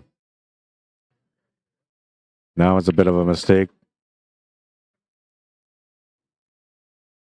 And he had the right idea. He just had to play a safety, but putting the cue ball on that side is going to change things here. Ross Bradson will have a chance to be able to get within 1. If he can stop the cue ball right where that 4 ball is, he can make that 1 to the side pocket with an awkward angle, but it'd probably be the best way to get out. He's looking at that right now.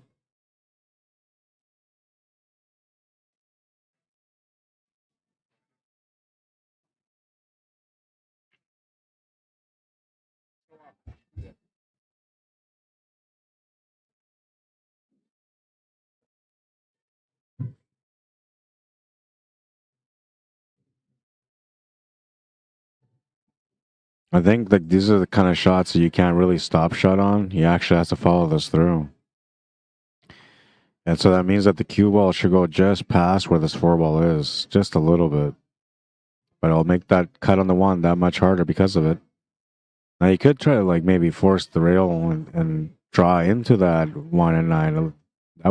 That might work too, but then you really have to rely on a little bit of luck. Oh, nice shot.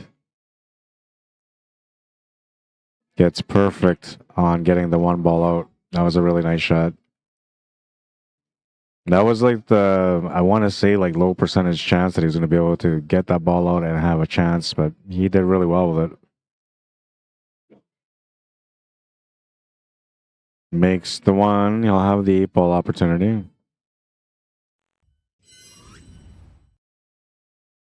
This was a nice shot.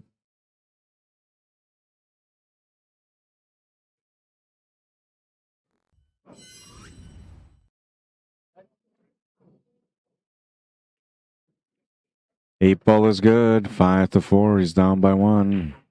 It's a race to 2 between these guys now.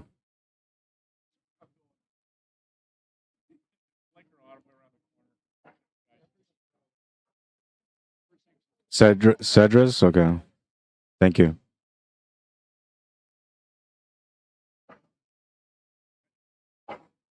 Yeah, Russ. 7-6. 7-6 and 5-4. Yeah, it's a race to 2.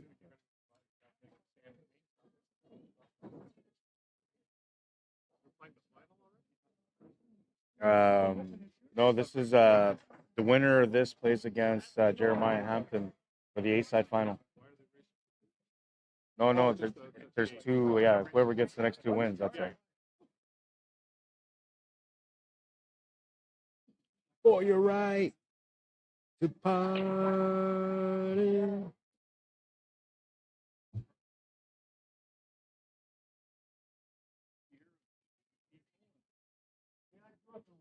Playing some Beastie Boys in the back. What's up, cherry guitar pickers? Or cherry picker guitars? Okay, I'm tired, man. I said that earlier. Smash that like button. Appreciate that.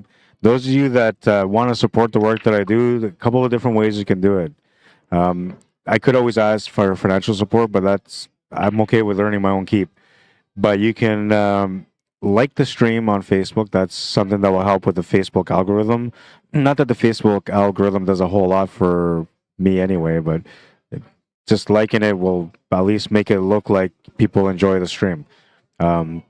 But on YouTube, totally helps because the algorithm on there helps creators to get more spotlight on the work based on the response of the viewers that watch their streams. So if you're liking the stream on YouTube, you're doing a lot more for me than you would if you like it on Facebook. But like it on Facebook anyway, right? It's just good support.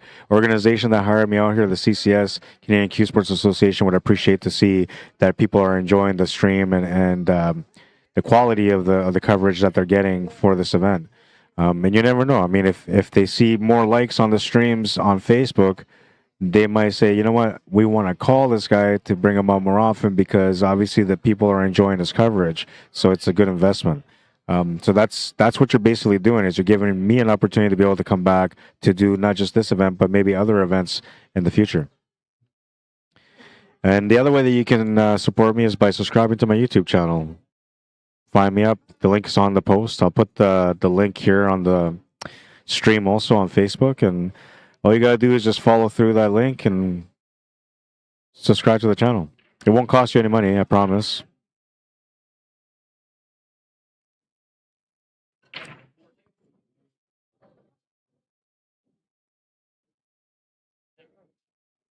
But it will give me a chance to be able to make some money in the future through advertising. So I guess the one downside to things is that, you know, if I get to the 1,000 subscribers, when you're watching the stream, it's going to be slightly interrupted because they're going to be like, well, we need to put a commercial in there now. Got to get this guy paid. But it won't be something that will be annoying, you know, something that like commercial every 2 minutes. I see that a lot of these platforms like Netflix, Amazon, Disney, they're all looking at adding advertisement into their channels or to their platforms, and they're giving people the option to pay more for the same service to not get ads. I think it's so horrible that they do that. I get that they need to make money too, but we're talking like billion-dollar industries trying to get more money out of people that, you know, barely can afford. Some of them can barely afford the subscription.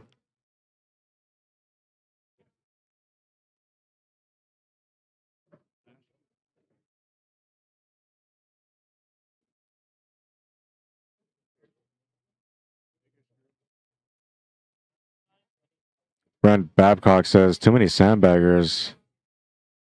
Hampton should have been A+ years ago. Well, they played race to 7, those guys. So he was playing as an A+ as far as how he was racing.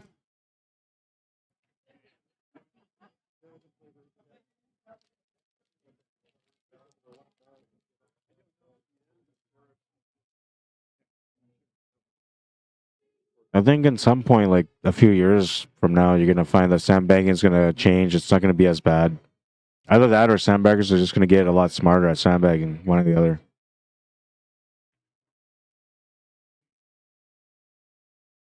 It's like when you put the mouse in the little maze to find the cheese, and no matter how difficult the maze is, they always find the cheese. Well, that's sandbaggers. No matter how difficult you make it for them to sandbag, they'll find a loophole in the system to be able to sandbag.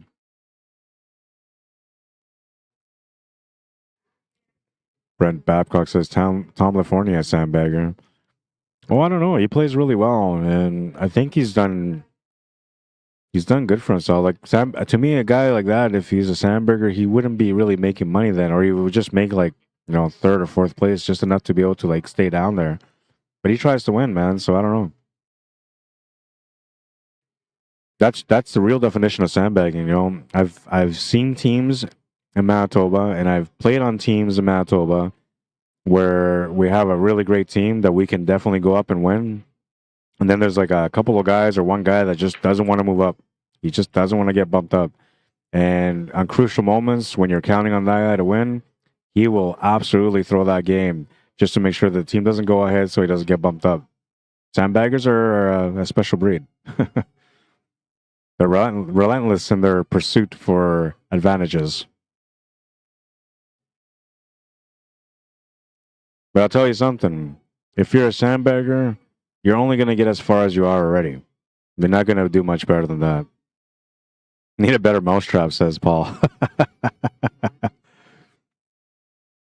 Brent Babcock says, then the system is corrupt.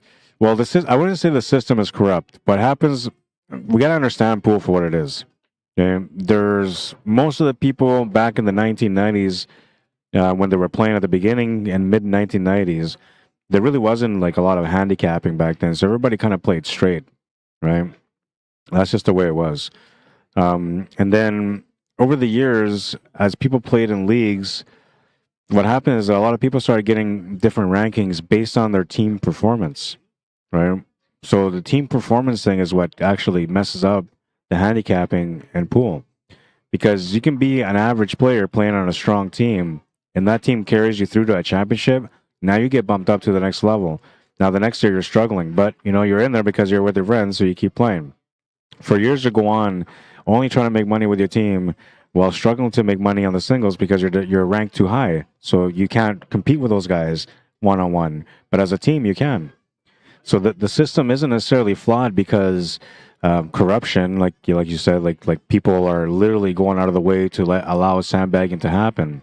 It goes on because people are ranked through the team. So let's say for me, let's say I'm a B player or an open player, and I get a chance to play on an advanced team or an A+ team, right? And then I'm doing okay. Like I'm not winning all my games, but I'm doing okay. Next thing you know, my team wins because I'm doing okay and I'm helping them out, and I get bumped up to an advanced plus. Now, was that fair to me? I was an open player, right? I didn't do that tournament. Me winning that tournament with my team didn't necessarily give me extra skills for me to become a champion from that point on. It just meant that I was playing good that day for that team, and that my team was playing stronger than me. That helped us to get to that point where we won. 6-4, Russ Whittle on the hill, and he's going for the kill here in rack number 11. He's breaking next for the match. So I think like that's where the problem started, is that people were being ranked unfair to begin with. Guys getting bumped up when they didn't deserve to be bumped up. People being bumped down from higher levels because they weren't good enough to play with those higher levels, so they requested to be dropped down. They get dropped down, and now what happens is those players that get dropped down, you may think to yourself like, they should be there because they're obviously not doing well in the higher division, right? But the reality is that they've been playing against those higher division players for a long time. So when they get dropped down to a lower level, it's like being released into a match where you're guaranteed you're going to win, and your mindset anyway. And the reason why is because you've been playing against better players than all those players you're playing against now. So when you're up there, you're playing with more confidence. And when the players that are playing against you, they all know that you were, say, an advanced player dropped down to open. They know that you're an advanced player, so they actually play a little bit more intimidated by you from your ranking that you used to have. But meanwhile, that ranking didn't really suit you because you got up there from the efforts of you and your team, not just on your efforts alone. So, then people say, well, that guy's a sandbagger because he was a division advanced player, and now he's playing in the open, and he doesn't belong here. But the reality is he actually does belong there. It's just that he's more comfortable playing with the lower levels because he hasn't played against them in a long time. But you give that guy a year playing in the division, and then you put him in on the next year, you're going to see that he's going to be playing like that division, right? He won't be running the tables all the time. He'll be missing shots. He'll be under pressure. Things change. And so going forward on that note, since we're waiting right now for these guys to come back, if you're playing league, the best thing you can do for yourself is to play in the league where you belong, first of all, but also play in the highest division that you can. Because when you play in the higher divisions, you learn a lot more about pool. The pressure that you get from that is equivalent to the pressure that you would get in a tournament, in a championship match. And the more that you can deal with pressure, the better that you're going to become in those situations. So playing up, a great thing for your game. Playing down below where you belong, you're only hurting your game. And then that's what happens with sandbaggers. Give me a sandbagger, and I'll show you somebody that'll buckle under pressure when they have somebody that's better than them. Every single time.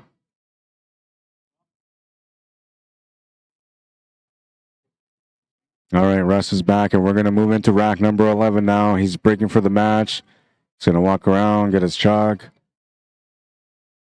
and looking for some action here off the break.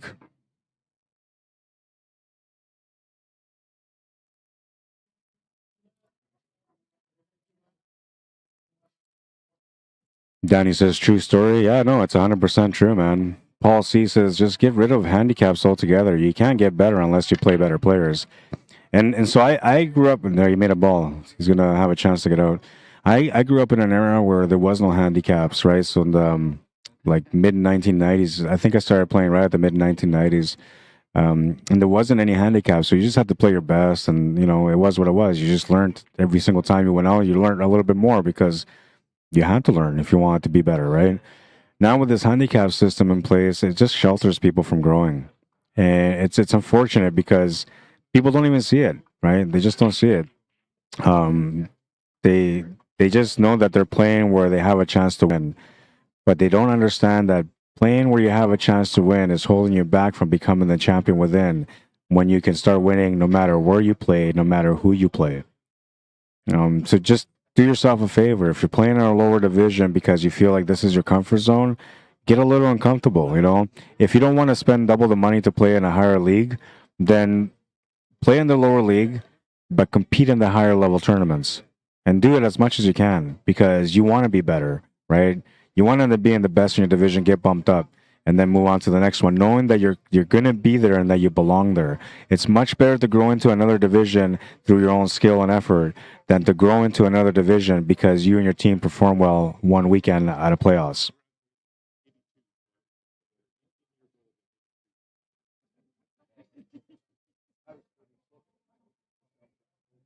Blake Holmes says a true competitor, winner, will play better players and not sandbag. And that's true, coming from a sandbagger. I'm kidding, brother. How you doing, man? No, but that's true. Like, you always want to find the challenge, right? You want to play up. You know, anytime you cheat yourself by giving yourself an edge when you don't really need it, you're just limiting your growth. And it's up to you. I mean, maybe all you want to do is just make quick money the easy way, and that's okay. You know, you are what we would consider an official sandbagger. But just know that your time is limited because there's things happening already in the world, especially in North America, that are starting to address the handicap issue that's been going on for many years. They're now implementing CompuSport rating or CSR. They're implementing the Fargo rating. They're working together, combined. So, like, the more that time goes by, the more that this handicap system is going to get straightened out. But yeah, I wouldn't mind getting rid of the handicap system. You know, maybe instead of handicapping the players with races, you can just handicap their entry like they do in other tournaments, staggered entries. But you need to do more of that because the players need to grow the right way. And you can't do it without stepping up. There's no point in being the best in your league. I mean, it feels nice to get that first place trophy, and I've done it, but it feels better when you know you're one of the best players, when you know you can compete against anyone, when you know that no matter what the draw is, you have a chance. You can't get there without stepping out of your comfort zone and going against the big boys or the big girls. And, you know, if you're a bar box player and you're really good at bar box, but then you come up short a lot because you're missing some shots here and there, push yourself to the limit, man. Skip the 8-foot, go straight to the 9-foot. Work on that 9-foot, you know, put in some time on it. Even if you go and work on a 9-foot once a week for, like, say, 3 hours, that's going to change your game on a bar box that much. You're going to understand more about angles. You're going to understand more about speed. Your stroke's going to get better, right? If you have access to a snooker table, get to that snooker table. Yes, it's a tough game. I know. Everybody says it. But, you know, just like anything else in life, as you learn, you get better, right? When you were a baby, you didn't know how to walk. One day you started crawling. Next thing you know, you started walking. And then from there, you started running. And then nobody could stop you, right? Do the same in pool, step by step. Grow. Become the player that you know you can become. Find that champion within and grow. Don't limit yourself. You're robbing yourself from beautiful opportunities, man, to become one of the best players around. But if you're comfortable there, like I said, I ain't judging, man. Just know that when I play you, you're going to be in trouble anyway. Regardless of your handicap, man.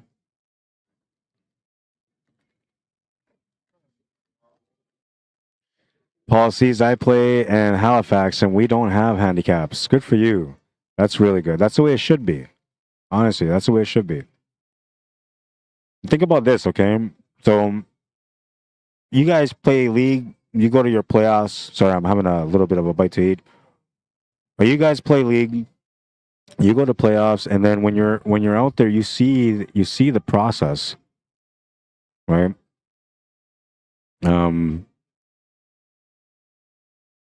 The way it works is that you'll have, for example, as a C standard division, which is normally known as like a entry level or novice or whatever in our community out in Manitoba, and you'll have, I don't know, 20 teams, right? Then you go to the next division, and that division has maybe 30 teams, right? The next division has 14 teams. The next division has 28 teams, and so on and so forth. Now, if you were to take all those teams, 24, 28, 30, you put them all in one big bracket, you have a really, really, really good competitive event. Like one of the absolute best competitive events. Why? Because you go from having like little amount of teams and divisions to having an event with 140 teams, 200 teams, 300 teams, right? An entire building full of people that are just there to have fun and play. It's no different than now. And think about this: like, if you're a lower level player and you're not winning anyway, what is that division doing for you? You're not growing because you're playing against players that aren't as strong as you want to become, and you're not making money from it. You're not growing from it. So, in a sense, like, what does it really do for you, right? So you got to get out there and just put in the effort. Like I say, that those no handicap tournaments are the best. Find the ones that are staggered entry, so that way you save some money if you're a lower division player. And don't be afraid, Don't go out there to the tournament thinking, I'm going to go out there and beat Russ Whittle. Like, don't think like that. Just go out there and say, you know what? I'm going to go out there and I'm just going to go measure myself, see where I can grow, see what I'm doing right, and see what I'm doing wrong. The more you try to look for that, the better you're going to become. Trust me, it's going to help you.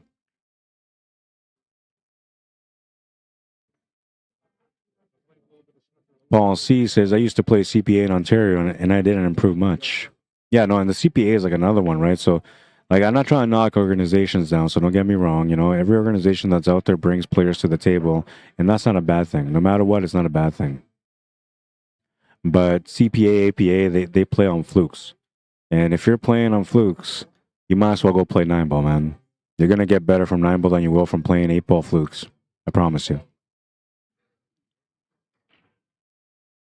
The one thing that I will compliment CPA and APA on is that they have a structured system that helps players grow. So that league is not necessarily about like winning and losing.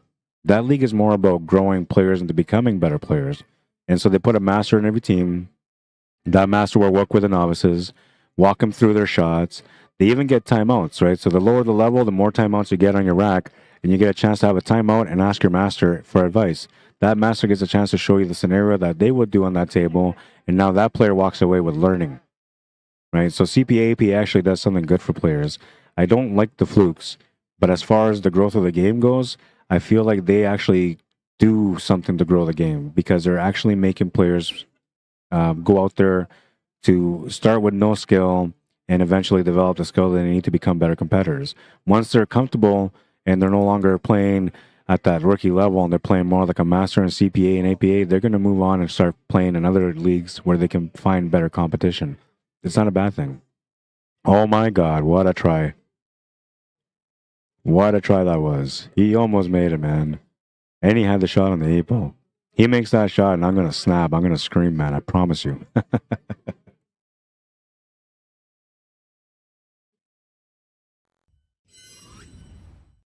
I mean, look at this effort, man.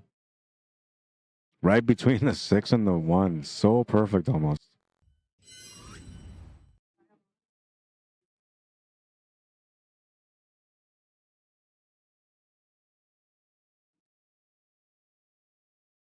Danny says, all we had in the mid-90s was an A and B division. Our team fluctuated between, but playing in A was so much better for growth. Yeah, no, and that's just the way it is.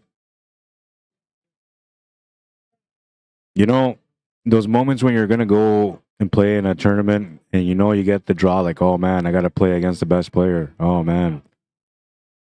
Don't be scared of it. That's your best lesson. Yes, it's not fun to watch that guy run you out, but don't just sit there and watch him run you out. Watch and pay attention to what he's doing. Watch to what he's doing on the moments when he's in situations where normally you can't get out. Because they're going to show you the path. They're going to show you how to think. And you're going to learn and grow from it. It's not a bad thing, I'm telling you. Don't be afraid to play higher players. You're only hurting yourself. That mentality of being afraid of playing higher players is the reinforcement of the handicap systems that have been put in place over the last 20 years.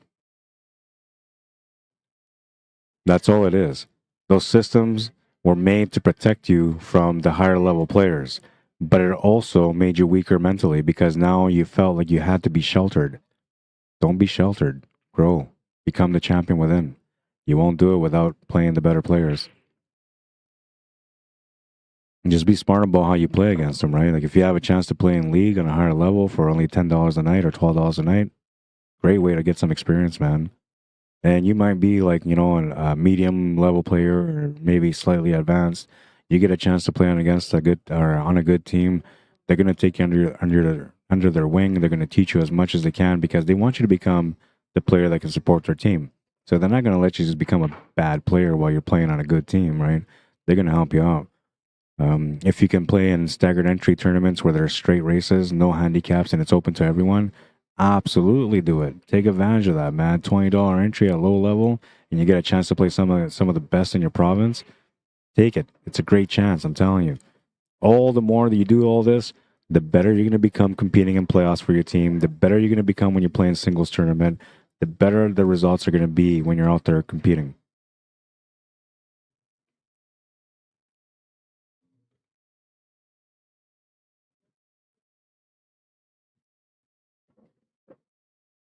The champion within mentality is not anything other than a way of life. You have to figure out that way of life and live by it.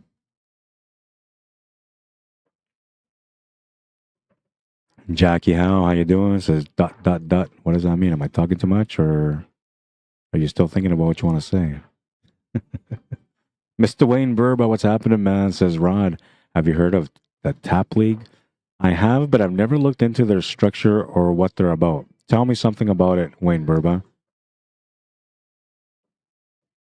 Well, as we would have it, the very first match on the stream is going to go to the last rack. Ross Bradson has just tied up the match. It's Hill now. 6-5 is the score. Russ Whittle going to 7 needs one more game. Ross Bradson needs one more game as well, and he's on the hill. It comes down to this very last rack, rack number 12. Winner wins, and I believe Ross Bradson is going to have the chance to break for the match. Yeah, 6-5. It's Hill. Winner wins. Oh, 6-5 right now. Yeah, and the winner of this match plays against Jeremiah Hampton in the Eastside final. Yeah, figured that. But it's winner breaks or winner wins here. Yeah, good. Yeah.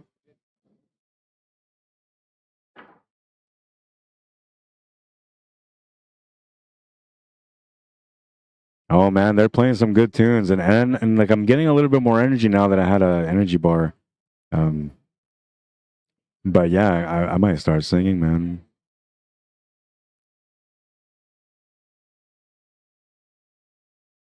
CPS flukes happen rarely. They don't play bang ball, at least in Winnipeg. But you're right. There should be no handicaps in tournaments. I don't know. Like it's like you don't. I think like staggered entry. I think that's the best thing, right? Honestly, they had a 9-ball mixed division tournament here, and it was great. Like everybody was playing. Of course, like the top players are going to be the guys that win, right? So like if you want to do something good for pool and you want to like help the lower level player to enjoy themselves a little bit more in the tournament, what you can do is stagger the entries and then just set like prizes for the lower level. So whatever, like let's say a standard team, the team that makes it the furthest in standard gets X amount of dollars. The team that makes it the furthest in B division gets X amount of dollars. And then, you know, when you get to say like the final 16, then you do a redraw and whatever happens. From that point on, everybody's in the money anyway, right? Like that's the way it should be. And it would be like that if you had like say 100+ teams playing in one division or one tournament.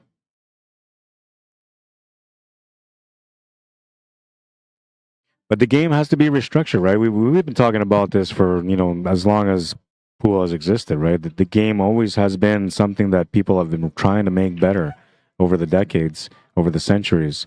And I think like now we're finally progressing into a way where like things are going to finally start getting better.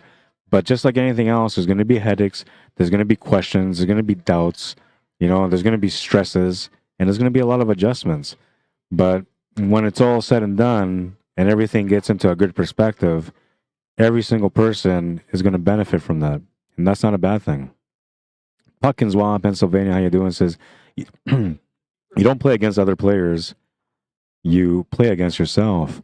The real actual challenge is to better yourself. And you're correct. That's what it is, right? The guy that I was talking to yesterday, I said, like, you're good. Like, he's like, oh, and I miss shots. I said, you know what? Just get used to it, man. I said, it's part of pool. You're going to miss shots. It's going to happen. But how you react to missing that shot is what's going to change into becoming a better player.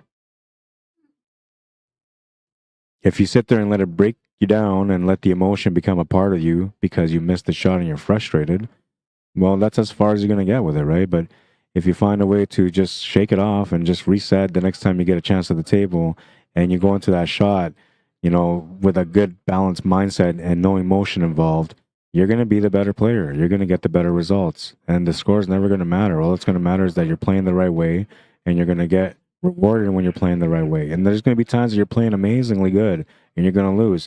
And that's okay too, man. You can walk away a loser knowing that you did your best that day. And there's nothing wrong with that. I can live with that. You can live with that.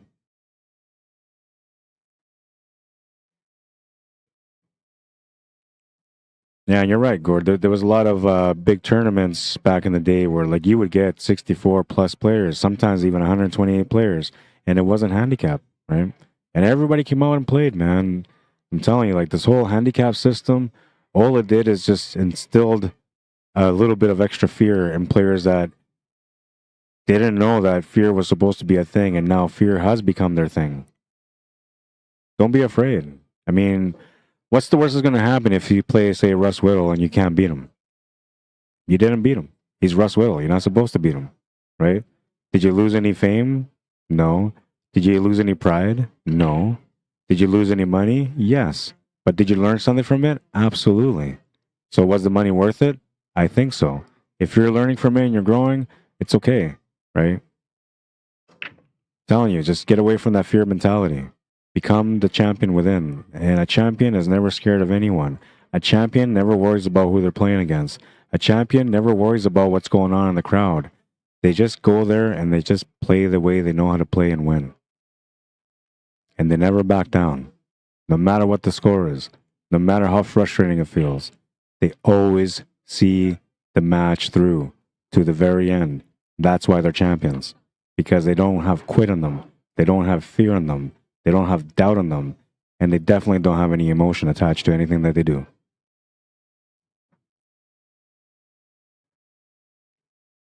I feel like I'm preaching today. Wade Berber says, after the break, if you pocket a ball, table is open, call pockets. Okay. So that's kind of like the VNEA then. Call saves, you call pocket a ball and call save. Okay, yeah, so that's basically like VNEA.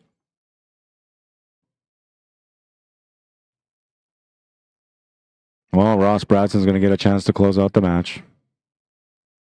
Go ahead and sing, Rod, says Monty Brinkworth. Oh, man. Next time I see you, I'll autograph something for you, all right?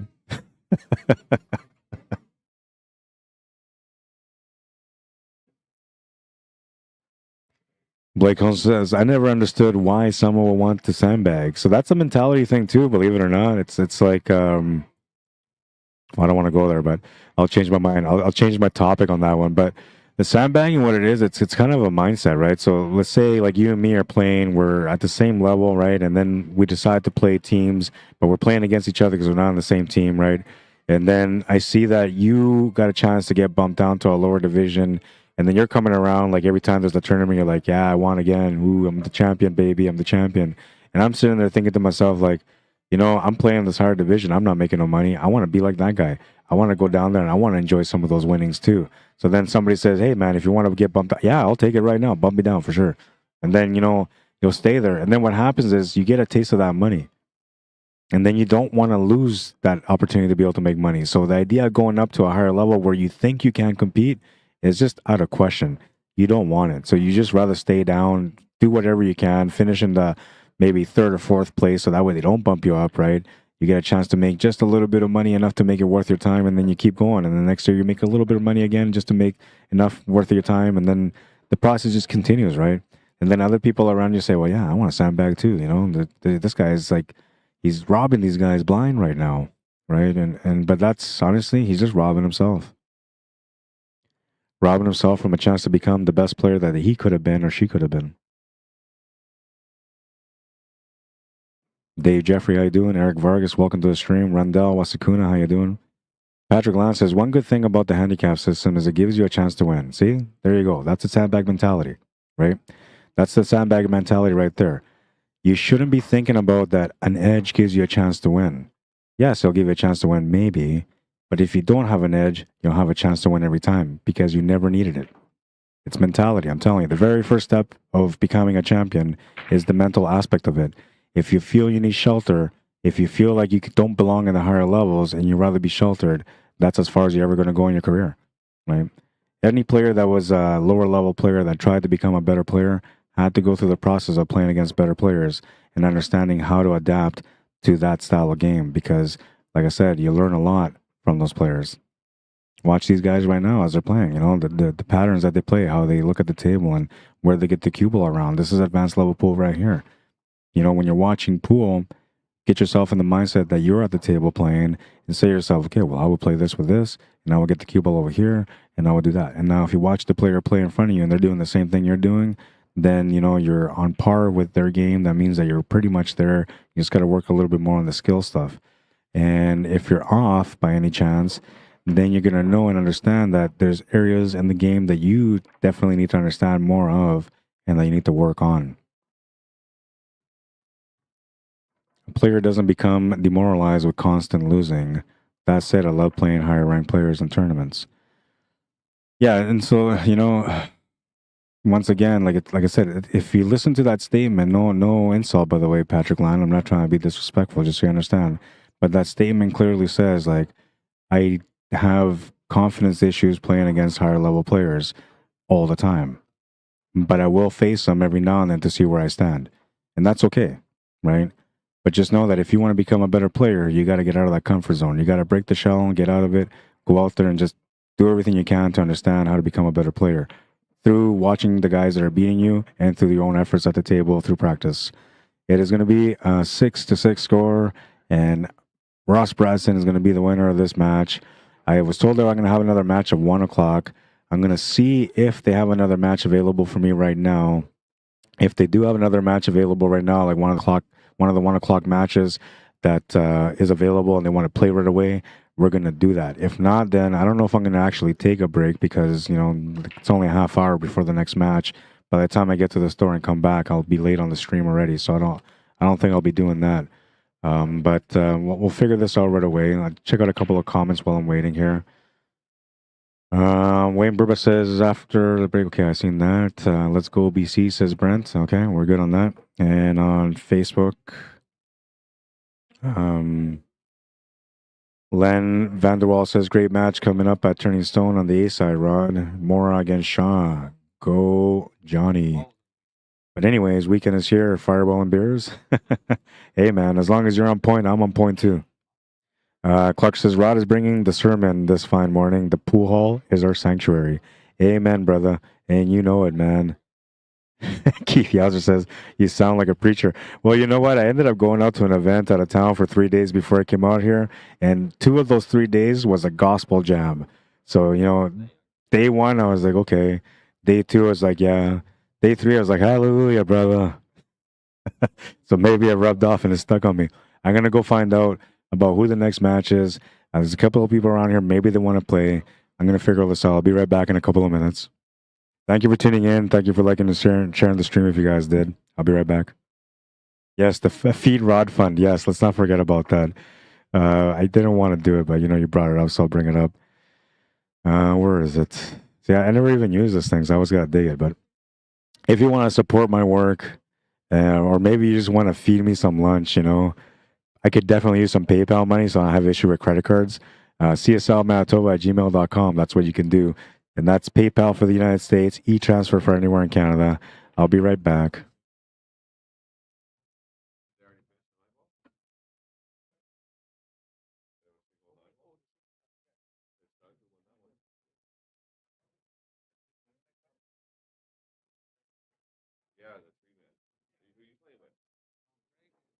Oh yeah. Oh yeah. That's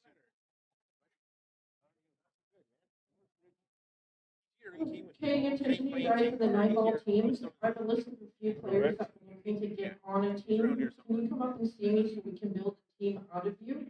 And if there's players that are also continuing playing in singles and cannot make their 9-ball team match, please come up and let me know, and we can add an extra player to that team or remove you from the bracket before we get started.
All right, so it looks like the next match won't be until 1 or 1:30. So there's no other matches around me right now. All the tables are slowly becoming open, which means that I'm gonna have no choice but to stop the stream. I'm sorry, guys. I wanted to keep it going all day long, but I guess that's not gonna happen. Somebody bring Rod some snacks. Who will do that for me today? Because I would appreciate that. Though right now they're saying I gotta wait for Shine to come back. If he comes back and he says that the match is start at 1, then I'm gonna maybe need somebody to pull off a favor for me. Even just go to 7-Eleven and grab me some things. I'll pay you back for it. I'll give you money for it. But if I end up getting a break, it doesn't start till 1:30, then I'm gonna have a chance to go do it myself. So don't go out there and just go buy me snacks, because I might be doing it myself too, and that'll just be a waste of money for you and a waste of your time. But I'll find out as soon as Shannon gets back what's going on. That's gonna make me stop the stream for now, though, no matter what. So you'll know, like if I'm back on the stream in 25 minutes, you'll know that obviously. Oh, there's Shannon right now. He just went over there, so I'm gonna go ask him actually. Patrick Lance says, I'm thinking more of the newer players. They have to start somewhere, and who wants to see them give up the game because they constantly lose? So yeah, maybe you're right, but instead of like breaking down like whatever 6 divisions in a league, it should be like a lower level division where there's just all lower level players, anywhere from novice to intermediate, and then have another division that's intermediate to masters. That's it, right? Then you're gonna have 2 pools of players that are constantly growing to become better. And I think leagues should create incentives for players that move out of the bracket that they belong in and move into a higher division. I think they should get rewarded somehow to encourage them to be able to get out of there and to become better players. But the leagues, honestly, like their job is just to provide pool. That's the biggest thing, and that's the only thing that they're really concerned with. And they're not there to fix the world and make it better. They're just there to provide an entertainment and a venue for people to go on to be able to play in the sport that we love so much. And tournament directors, same thing. They just want to create events out there so I'm a tournament director too. I have a tough time trying to come up with formulas that make everybody happy, no matter what I do. If I do anything handicapping, I get bitched at for the sandbagging. If I do anything straight up, then the lower players don't want to come out and play. So like it's a tough world out there for organizers, leagues, and tournament directors. I'm telling you, I'm in that industry as deep as it can get. There's a lot of headaches in there, and there's a lot of people that don't appreciate the efforts that these organizations, leagues, tournament directors, and even streamers do. And I say that right now because like I had somebody that was bitching at me because I wasn't here at 9 o'clock in the morning today. And to me, I was like, dude, like I slept 5 hours for 3 days, man. And I haven't seen my kids. I didn't talk to my baby at all yesterday. I didn't get a chance to see him. I haven't talked to my kids in now 2 days. And you're getting mad at me because I'm sleeping only 5 hours and coming out to work. I'm telling you, the industry is tough. Be a little bit more supportive. It will help a lot. I'm gonna go find out what's going on right now with this 1 o'clock, 1:30, and then I'll let you guys know. I'm thinking that I probably don't have to come back to 1:30, so I'm gonna have enough time to go get something to eat and grab some snacks. I'll be right back. And sorry if I come across a little harsh, man, but I'm very passionate about things and I'm very straightforward too. I don't hold back on the way I see things, my perspective, and how I think. And I always appreciate those of you that have input or opinions on it too, because when you let me know how you're feeling about things, it gives me a different point of view and a perspective that maybe might make me see things slightly different. So by all means, if there's something you don't agree with, feel free to bring up your point. I'm not going to hate on you. I'm not going to remove you from the stream. I'm not going to be like, block that guy. He's always constantly fighting me. No, I'll understand. But just be genuine about it, Don't take me for a ride because I'm not taking you for a ride. I'm just putting my heart on the line and my passion with it. I'll be right back.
All right, so it looks like the next match is going to start at 1, which is about 19 minutes from now. As you guys can see, there's like nobody around in front of me playing right now. Everybody's just kind of warming up. So I'm going to have to stop the stream. I don't have enough time to go get snacks and stuff, but I will probably have some time a little bit later, so I'm not too stressed about it right now. Maybe I'm going to go for a little walk right now and go grab my cues because I only have about 10, 15 minutes to spare before I have to start streaming again. And all right, so let's do the thing that I always do. We'll bring up the YouTube channel. Those of you that want to find me on YouTube, there's my name, Rod Irrigata /CSL Manitoba. If you're over there and you enjoy the way I work, you can always subscribe to the channel, support me that way. By the way, on that note, if you guys haven't liked the stream on YouTube or on Facebook, I'd appreciate if you guys did, especially now that I'm about to get off on this one. The best way you can support me is through likes and shares for sure. But the subscriptions and the likes on YouTube are top notch. Those are the ones that I really need. I'm going to be having the event streamed on a CCS YouTube channel over the next couple of days. So at that point, this event won't be streamed on my YouTube anymore, but it'll be streamed on their YouTube. So you'll have a chance to follow them as well. But right now, like your chance to follow me is here, and then further on, I might just share my link with you. But you're not going to be watching the streams there. However, any stream that I do, pool related or not, will be on my personal Facebook, YouTube channel. So that's a good reason for you guys to go over there. Let's check out the last highlight. It was a great attempt here from Russ Whittle. Jazz came up short, hit the horn. So close. So close. And I'm going to do a shout out to my sponsor because without sponsors, you just can't get anywhere in this industry. And I appreciate their support like you wouldn't believe. Brock's Office Supplies for your business, located in Winnipeg, Manitoba, where I'm coming from. If you guys are in Manitoba watching this right now and you have office, maybe you're thinking you want to get some office supplies for a better deal, go check out brocksoffice.ca. I'm telling you, you're not going to regret it, man. Anything that you find on there is going to be a great price item. And they do deliver in Winnipeg and Manitoba. In Winnipeg, it's free and fast. In Manitoba, they give you great shipping rates. So go check them out, brocksoffice.ca. Scroll down to the bottom. You'll see the featured items. That's where you find everything that's on special, and that changes week to week. All right. Blah, blah, blah, blah, blah, blah. Let's get out of here. Time to go for a walk to get my cues because, I don't know, man. Open tables, no cue around. I need to play. I hope you guys enjoyed the stream so far. I am going to come back with another stream shortly. And follow me or add me on Facebook if you guys want. Don't be a spammer, though, because I'll remove you. But yeah, if you want to add me or follow me on Facebook, definitely do it.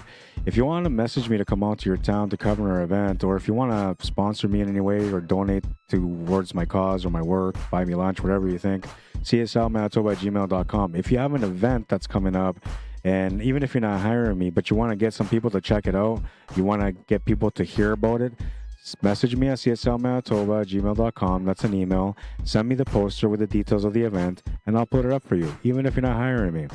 Because I want to support you however I can. It's my way of saying thank you for supporting me. All right, that's it for now, guys. I'll be back in about 15 minutes, just enough time to go grab my cues. And it should be some great action. It's division or singles division still. We're going to have a couple of great matches coming up. And then the team event starts right away, too. So that's going to be a good time. 9-ball teams, 3-player teams, races between 7 and race to 11, depending on how stacked your team is. It's going to be a good time. Don't go too far. You got enough time to grab something to eat real quick from your kitchen. Maybe, go have a smoke. Check up on your kids. You've been watching pool all day. Maybe they're hungry. I always joke around about that because when I'm in pool mode, man, like there's nobody around me. I ignore everyone. And if I had kids around me, they'd be starving, man. Anyways, I'm just kidding. All right, we'll see you guys soon. Thank you for tuning in. Thank you for liking and sharing the stream. Thank you for taking the time to interact. You guys are awesome, man. And sorry if anybody felt disrespected through the topics. I was not trying to disrespect anyone, just merely stating facts and the point of views that I see. And though they may not be the point of views that you see, it's not a bad thing to talk about it. I'll see you guys soon. Cheers.